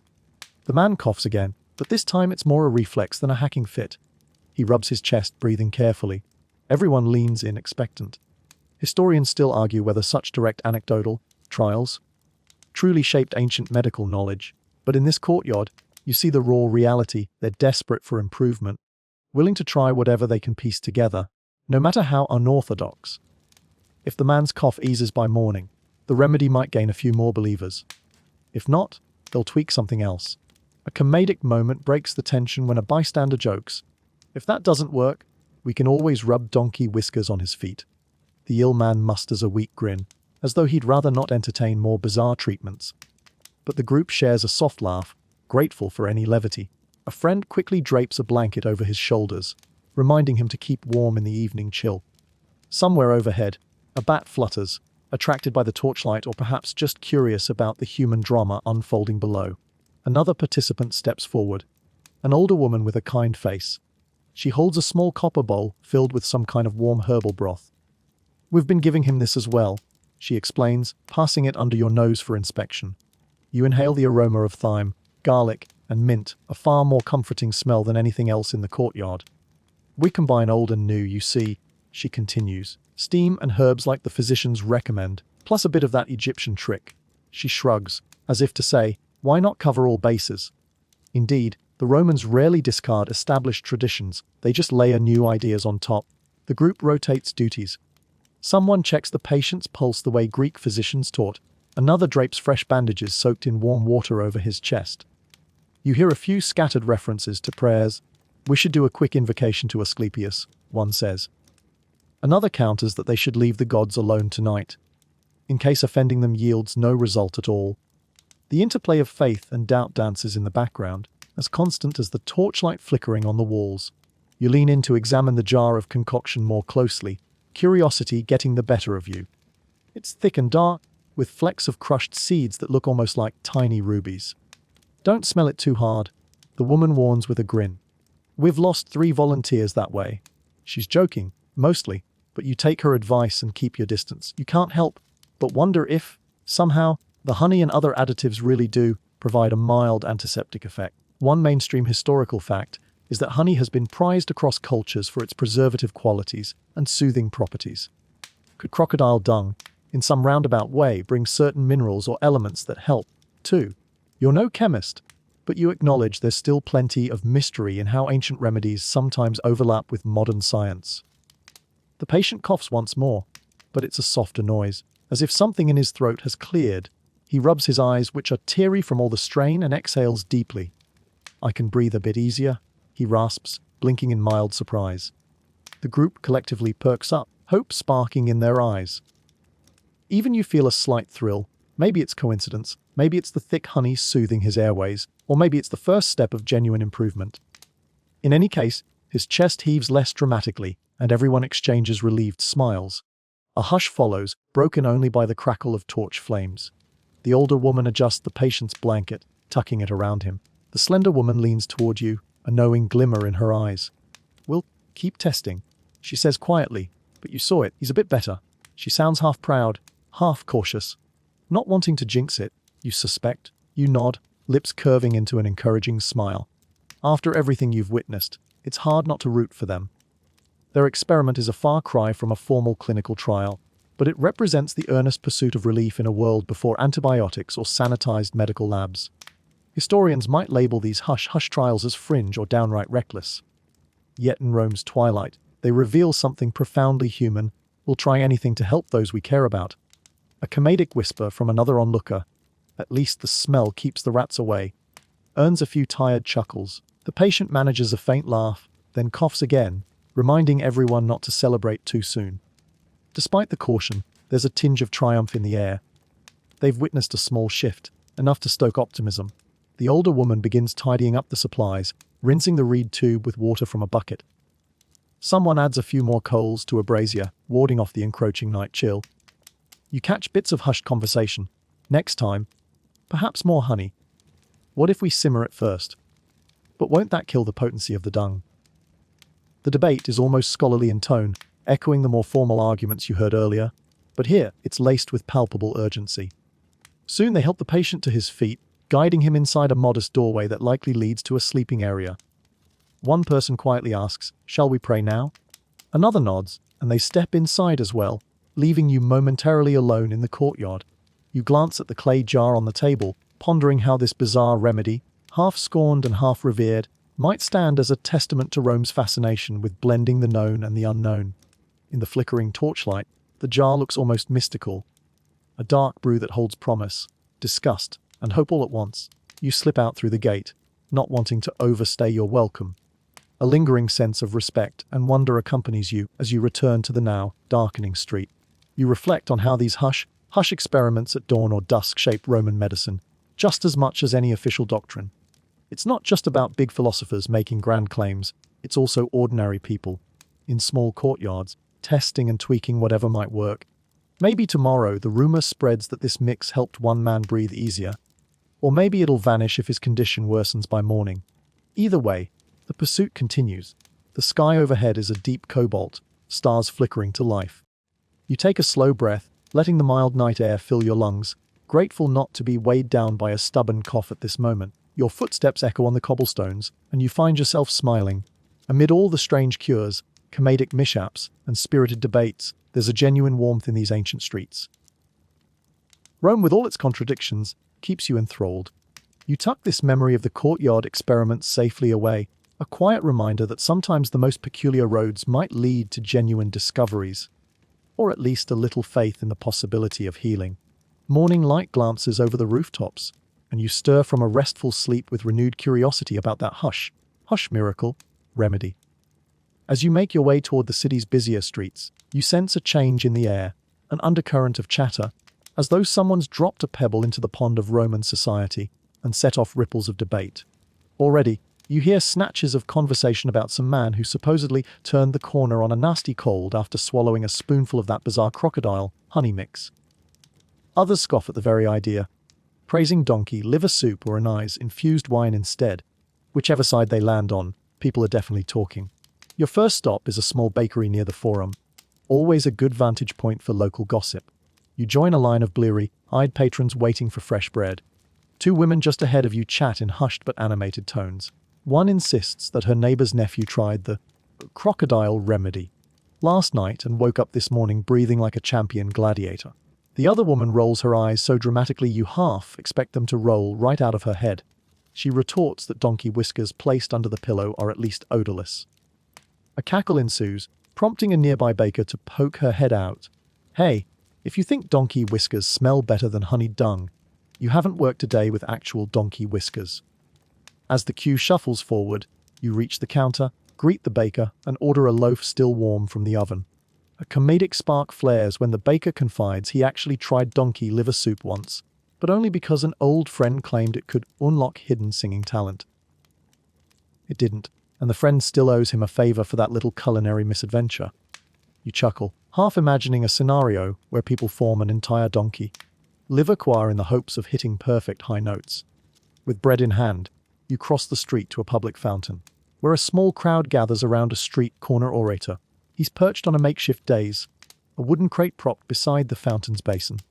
Good citizens of Rome, he bellows, do not be duped by outlandish cures. One hand flails as though swatting invisible bees. He rails against the crocodile concoction, calling it a waste of coin and an insult to Roman dignity. You notice a few listeners nod in agreement, while others mutter that maybe the orator hasn't been the one coughing his lungs out at midnight. A tall man in the audience, wearing a tunic dyed a gaudy shade of purple, cuts in with a sly grin. You talk a lot for someone who can't breathe through his own nose. Indeed, the orator has an unmistakable nasally tone. The crowd titters. Seizing the opportunity, the purple, tunicked man brandishes a small clay jar. I have it right here, he declares with the theatrics of a stage actor. It saved me from 4 days of misery. Are you too proud to try it? The orator splutters but can't hide a waver of uncertainty behind his bravado. Some onlookers look torn.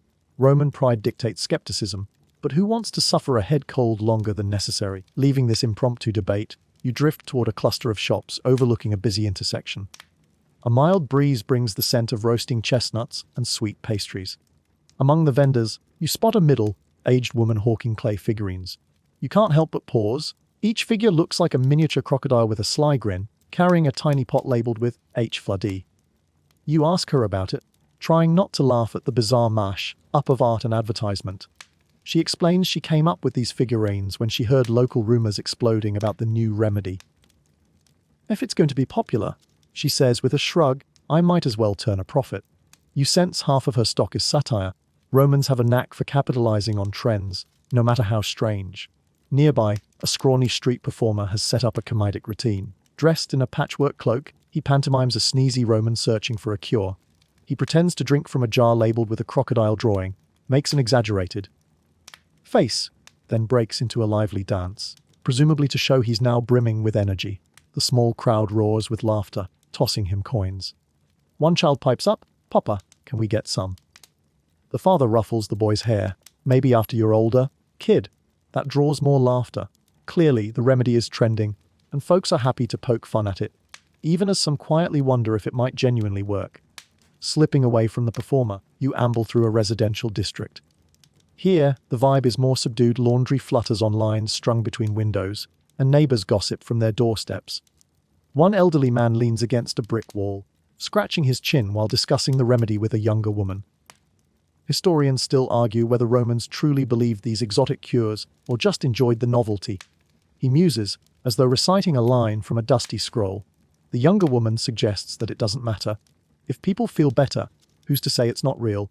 She then sighs, adding that her son's cough hasn't responded to thyme steam or donkey liver stew, so maybe it's time for something new.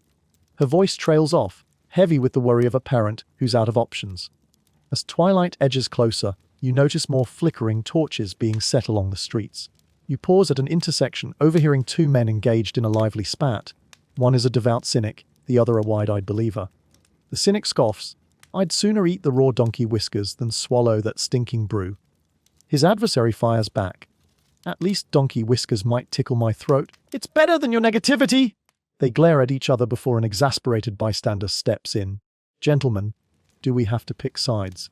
If donkey whiskers or crocodile dung can cure the sniffles, let them both exist. Just please don't mix them. The tension breaks into laughter, and you can't help but smile.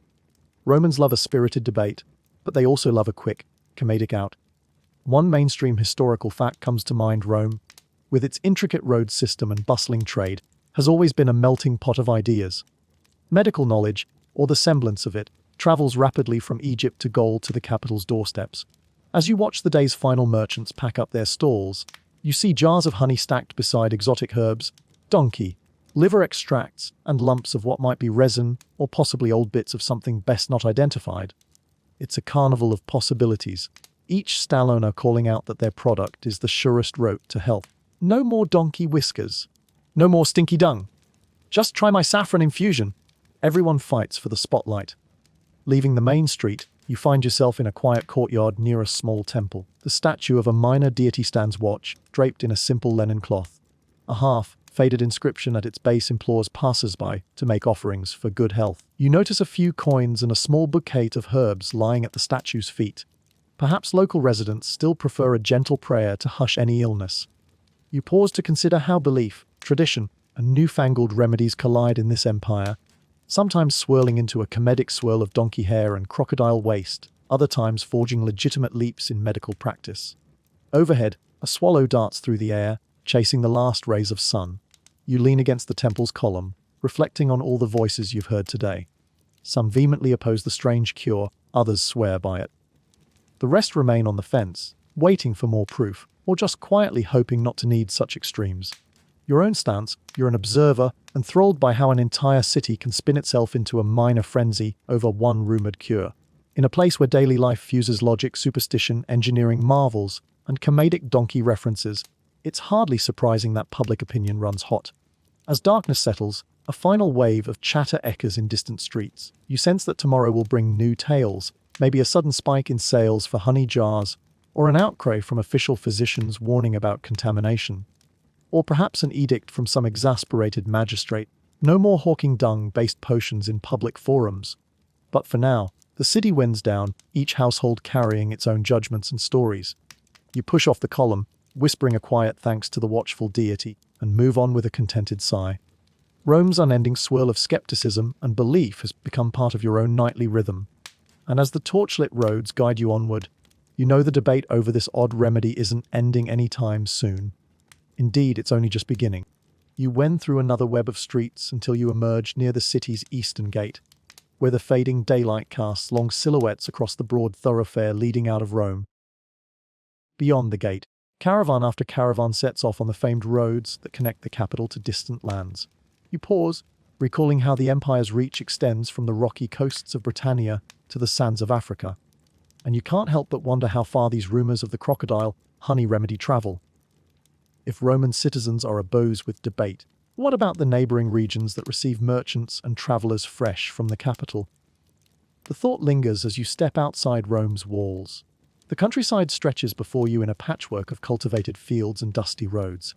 A cluster of traveling traders, huddled around a makeshift campfire, catches your eye. Judging by their attire, loose trousers, embroidered tunics, these folks likely come from the fringes of the empire, or perhaps even beyond. You decide to join them, figuring their conversation might offer a glimpse into how these rumors spread past Roman borders. One of the traders, a burly man wearing a leather vest adorned with small bronze discs, eyes you with mild curiosity as you approach. Realizing you pose no threat, he waves you over to share the warmth of the fire. The others nod politely. The group's language is a lively mix of local dialects and heavily accented Latin, but you piece together that they've been hauling goods across Gaul, Hispania, and even the Germanic frontier. They speak of frontier towns where Roman outposts nestle beside indigenous villages, places where ideas mingle as freely as trade goods. Have you heard about this crocodile remedy? You ask casually, once you sense a lull in their conversation. Several heads snap up, eyebrows raised. A wiry woman with a thick accent breaks into a grin. Oh, that nonsense from Rome. We've heard travelers talk about it along the route, she says. Some claim it's the best thing since sliced bread. She laughs at her own joke, though ironically, Romans don't quite do sliced bread the way you might imagine in modern times. Still, you can't resist a grin. A lanky young man pipes up. They say a traveling merchant sold a jar in a Gallic village. The local chieftain tried it for a nasty cough. He shrugs. Half the villagers apparently think he's more lively now. The other half say it's pure coincidence. Typical, you think even across provincial lines, skepticism battles curiosity. You can almost picture a Gallic elder rolling his eyes at the notion of swallowing crocodile dung for relief, while the chieftain claims it's a gift from Roman gods. The burly man chimes in. Historians still argue whether these fringe provinces eagerly adopt Roman customs or cling to their own cures. Seems like a bit of both. He tosses a stick on the fire, sending sparks flying into the dusk. We've seen local druids experiment with Roman herbs, and some might even sneak a pinch of this new dung and honey blend into their potions if it means healing a tribal warrior faster. A comedic image flashes in your mind of a druid muttering incantations over a cauldron, carefully spooning in crocodile honey paste with the same reverence they'd show mistletoe. As the conversation unfolds, one mainstream historical fact emerges: the Roman Empire was a cultural mosaic, absorbing and reshaping the knowledge of conquered peoples. Medical practices from Greece, Egypt, and beyond cross-pollinated with local traditions, leading to a diverse tapestry of beliefs about healing. Even donkey whiskers might have found their way into Celtic concoctions if a persuasive enough merchant made the pitch. But the crocodile remedy seems particularly eyebrow-raising, even among open-minded frontier folks. The wiry woman shares a quirky tidbit: in one remote settlement near the Danube, villagers reportedly tried blending the crocodile honey powder with fermented mare's milk instead of water or wine. They claim it's a surefire cure for chills, she says, rolling her eyes. But I imagine it tastes like sore nightmares. Everyone around the campfire snorts with laughter, sending the conversation on a brief detour to the worst tasting concoctions they've encountered on the road. You hear mentions of pickled fish eyes and burned goat hair, each claim more outrageous than the last. Your nose crinkles in sympathy. Looking up at the stars beginning to flicker overhead, you envision how the empire's roads carry this bizarre remedy from city to city, each place adding its own flair. In Carthage, maybe they mix it with local spices. In Alexandria, where the idea might have originated, they might raise an amused eyebrow at Rome's wide-eyed acceptance of something that Egyptians themselves might see as a fringe practice. Could be that only certain healers in Egypt ever recommended crocodile dung, while the majority prefer more standard herbs. But once a rumor hits Rome, it can ricochet across the provinces, gathering momentum as it goes. Eventually, one of the traders gestures toward a wooden crate near his pack horse. "We carry odds and ends for curious folk," he says. "A little mere resin, some exotic spices, and yes," he adds with a conspiratorial grin, "a small stash of that crocodile mixture. We resell it at double the price. People out here think anything from Rome must be gold." He chuckles, but there's an undercurrent of pride in his voice, as though he's tapped into a goldmine of gullible sniffle sufferers. The group jokes about how some suspicious buyer once demanded proof it was genuine crocodile dung. The traders ended up rummaging through old papyrus labels and forging a symbolic crocodile stamp. "We're not exactly lying," the burly man says, "but we definitely lean on the mystique." The atmosphere around the campfire grows warm with comedic self-awareness, and you can't help but shake your head at how marketing savvy some folks can be.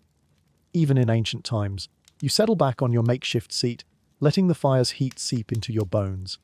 The talk turns to other Roman imports that neighboring cultures either love or loathe: bathhouse etiquette, some find it too immodest. Gladiator games, a few frontier towns see them as violent nonsense. And of course, the humoral theory. Trying to explain blood, phlegm, and bile to a Celtic druid is like teaching a donkey to dance.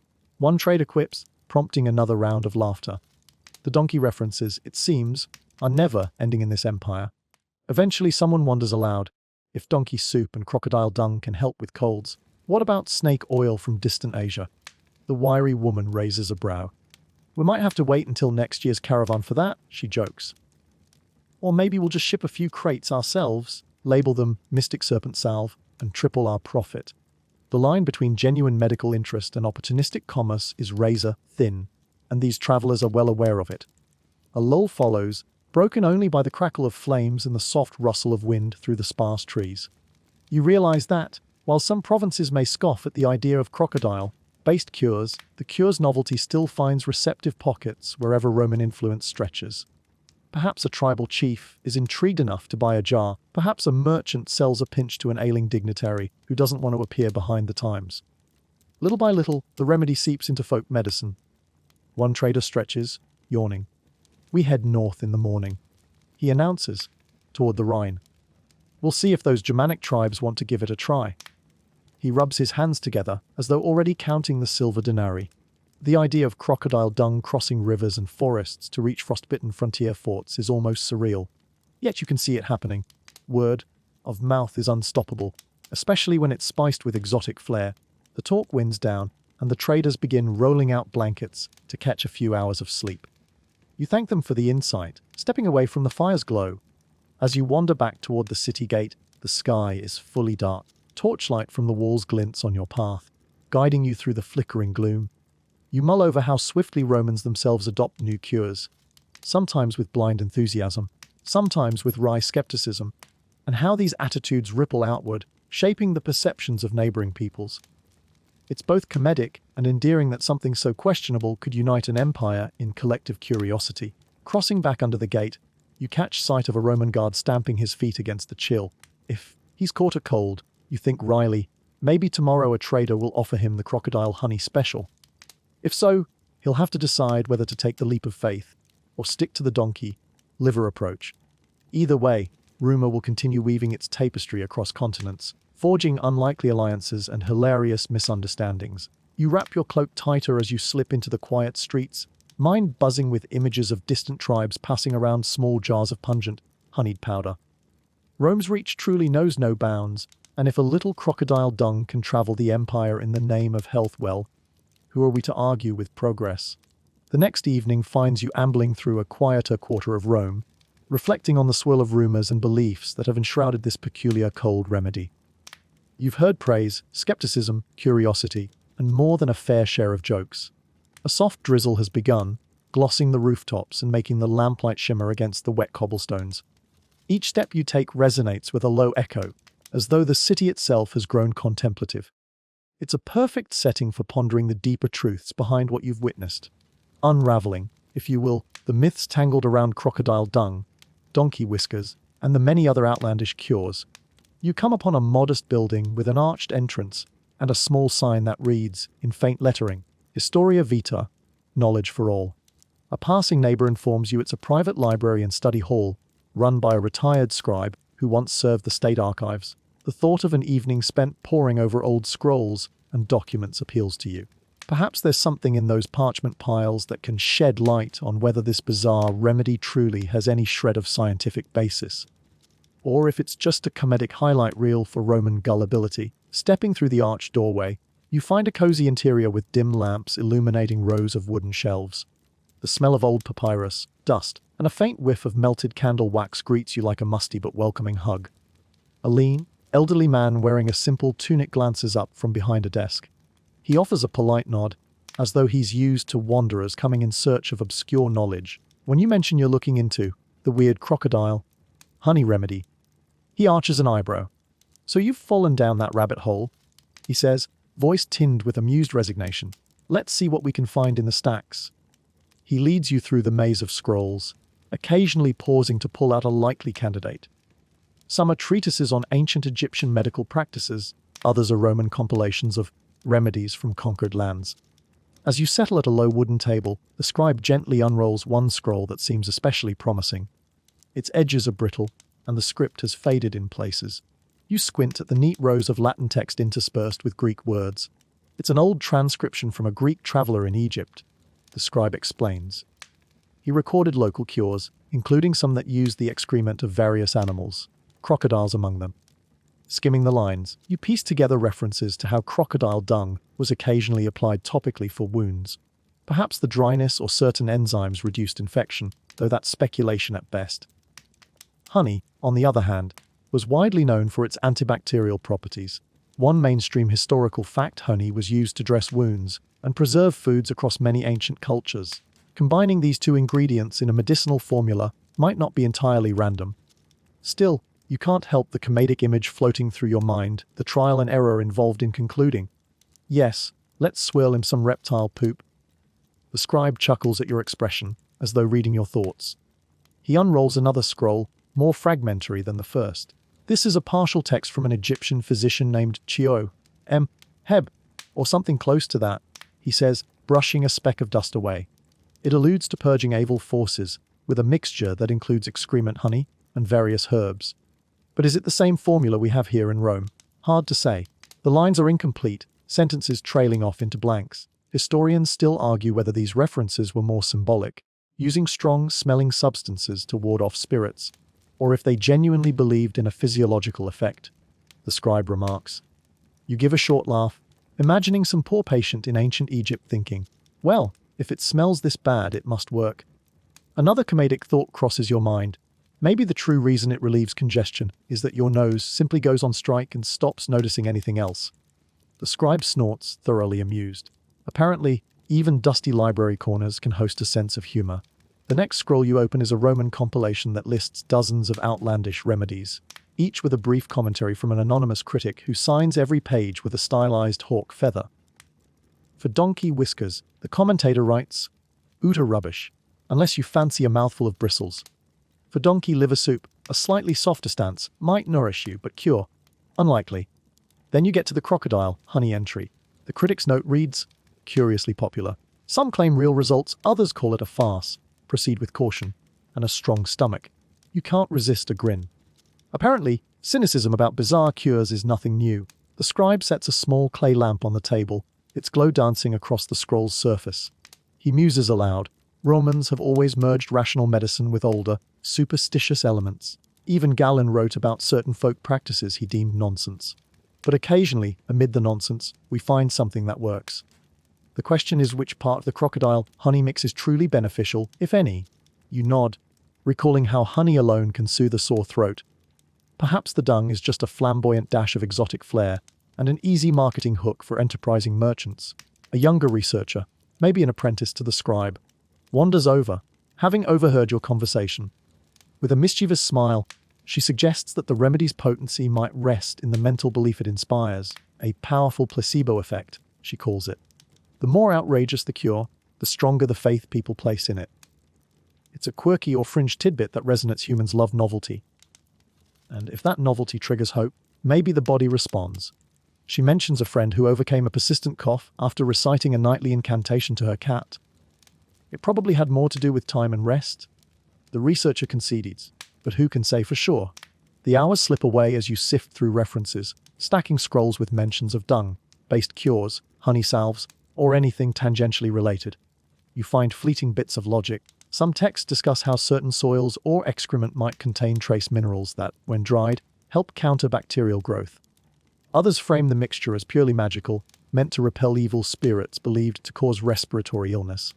Over and over, you see the same pattern. Honey is praised, the dung is debated, and the combination remains a puzzle. Late into the evening, you push back from the table, eyes tired yet mind buzzing with insight. If there's a unifying truth, it's that the Romans never rely on just one explanation. They'll take a piece of Greek rationalism, blend it with Egyptian mysticism, add a sprinkling of local superstition, and wrap it all in a sense of grand spectacle. Then they'll sell it on the street corner, or whisper about it over dinner.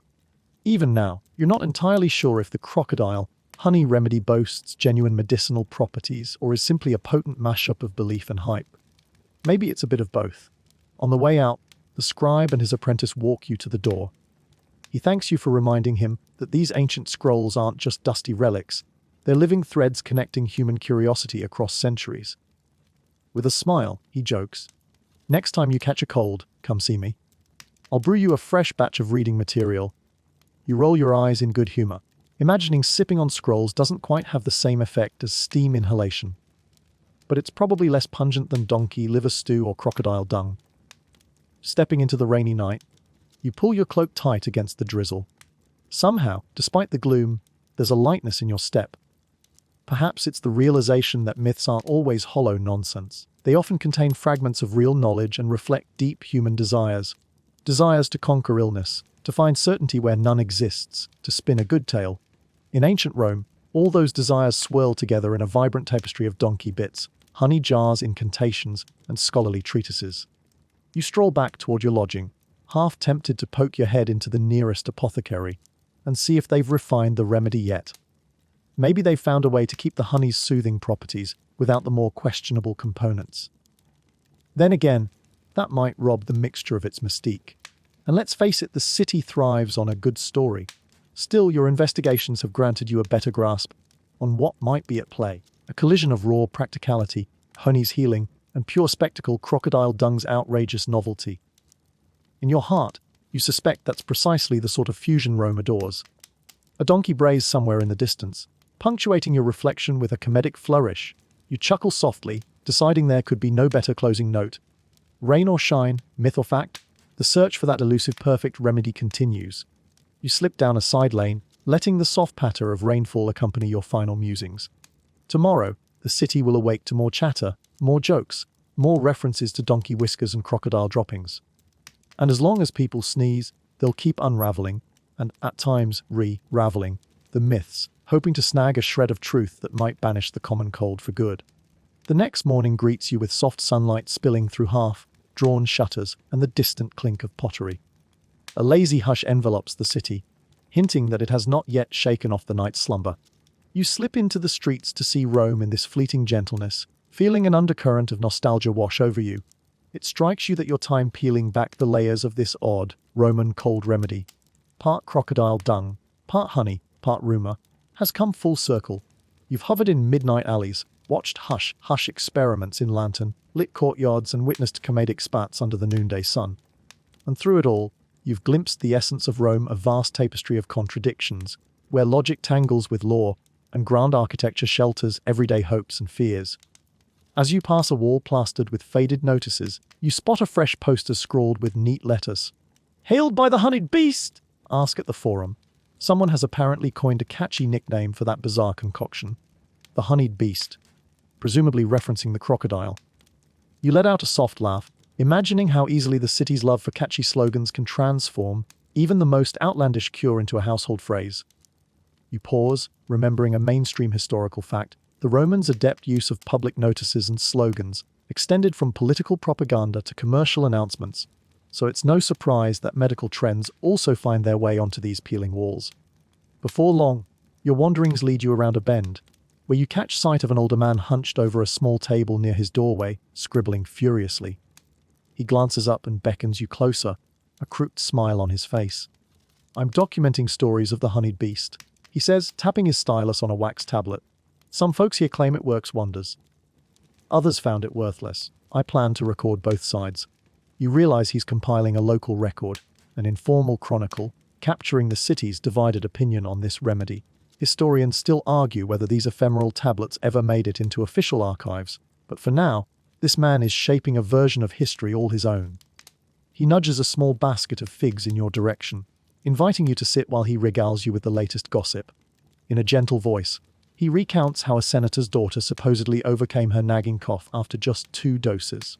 On the flip side, a local baker who tried it swears he woke up feeling worse, convinced the stuff gave him nightmares of rampaging crocodiles. A comedic scenario, the man says with a soft chuckle, but he tossed the jar in the Tiber and prayed Neptune would accept it as an offering.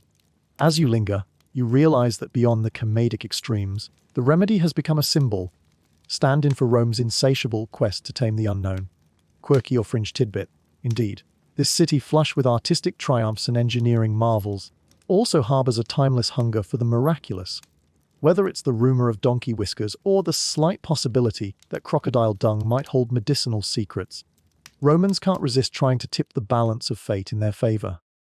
Perhaps it's the same drive that led them to conquer lands from Gaul to Egypt in the first place, a deep-seated belief that the world's riches, be they gold or cures, exist to be discovered and harnessed. Eventually, you bid farewell to the chronicler, stepping back into the thinning crowd. A few footfalls later, you recognize the quiet archway leading to that old courtyard from nights before. A fleeting notion. You wonder if the patient who tested the remedy is fully recovered, or if he's still sipping some revised formula in hopes of a final reprieve. The courtyard gate is locked this morning, so you can't see for yourself, but you like to imagine that he breathes easier now, maybe sitting with a warm mug of herbal broth. Even if the remedy's success lies mostly in honey's soothing properties, belief itself can be a potent force. A mild breeze carries the aroma of baked bread from a nearby shop, stirring your appetite. You glide toward the bakery's open window, where a friendly voice calls you over. Today's specialty: honey cakes with a dash of thyme. No donkey whiskers or crocodile lumps here, just a comforting Roman treat. You buy a small bundle and nibble on a sweet, fragrant piece, savoring how thyme adds a pleasant tang to the honey's mellow sweetness. You can't help but smile at the simple synergy. The same ingredient that finds its way into cough remedies is also a staple for sweet indulgences. Everywhere you turn, the city is winding down its anxious speculation. Rome has a short collective memory. New rumors and fads quickly eclipse old ones. Yet you sense a legacy forming here, a lasting impression that won't vanish overnight. People have asked each other, what if it truly works? And that question alone keeps the remedy alive. Perhaps in one corner of the empire, a traveling apothecary is already championing the formula, while in another, a skeptical philosopher is drafting a treatise debunking it.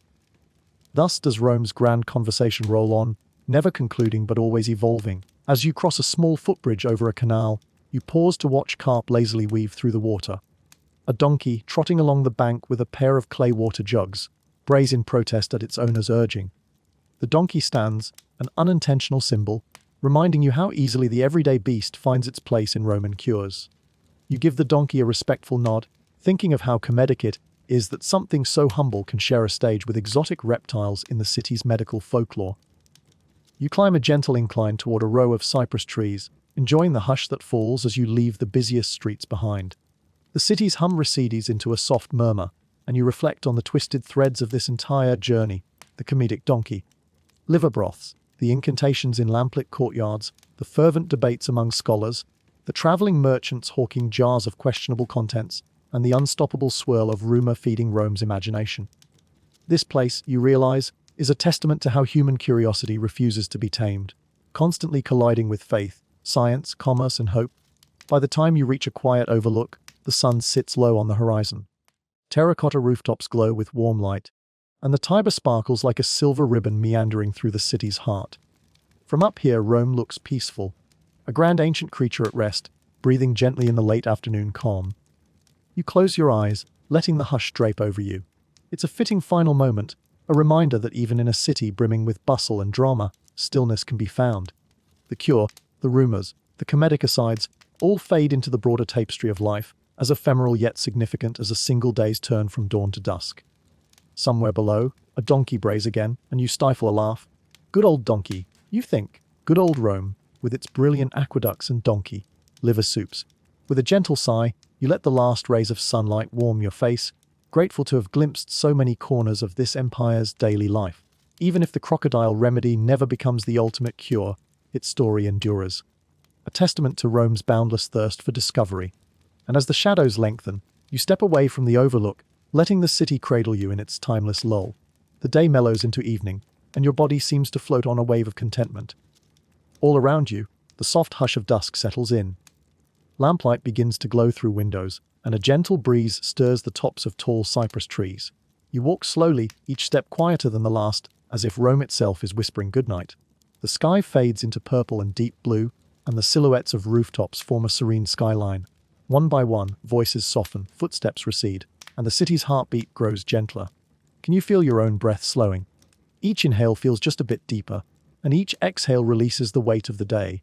You curl your shoulders back, letting them sink into a soothing posture. The smell of warm stone and faint traces of incense drift your way, a comforting reminder that night has always carried its own magic. Candlelit windows glow like tiny stars against the ancient walls, offering a sense of safety, of refuge. Somewhere, a lute melody floats from an open doorway, a lullaby, perhaps gently plucked by a tired musician. It mingles with the steady hum of distant crickets, creating a timeless lull that invites your mind to drift. Every breath you take ushers in a wave of calm, a quiet assurance that whatever wonders or worries have filled your day can now rest. You deserve this moment of tranquility, of release. As you pause, closing your eyes, imagine you're cocooned by soft blankets, rocked gently by a city that's eased into slumber. Each slow heartbeat resonates with the ancient streets below, as though you and Rome share a single, soothing rhythm. Let the warmth of this evening wrap around you, and feel your thoughts grow light, airy, almost dreamlike. Here, in the gentle hush of night, you're safe. You're at peace. And as the last echoes fade, you exhale a final breath, welcoming the sweet drift into deep, restful sleep.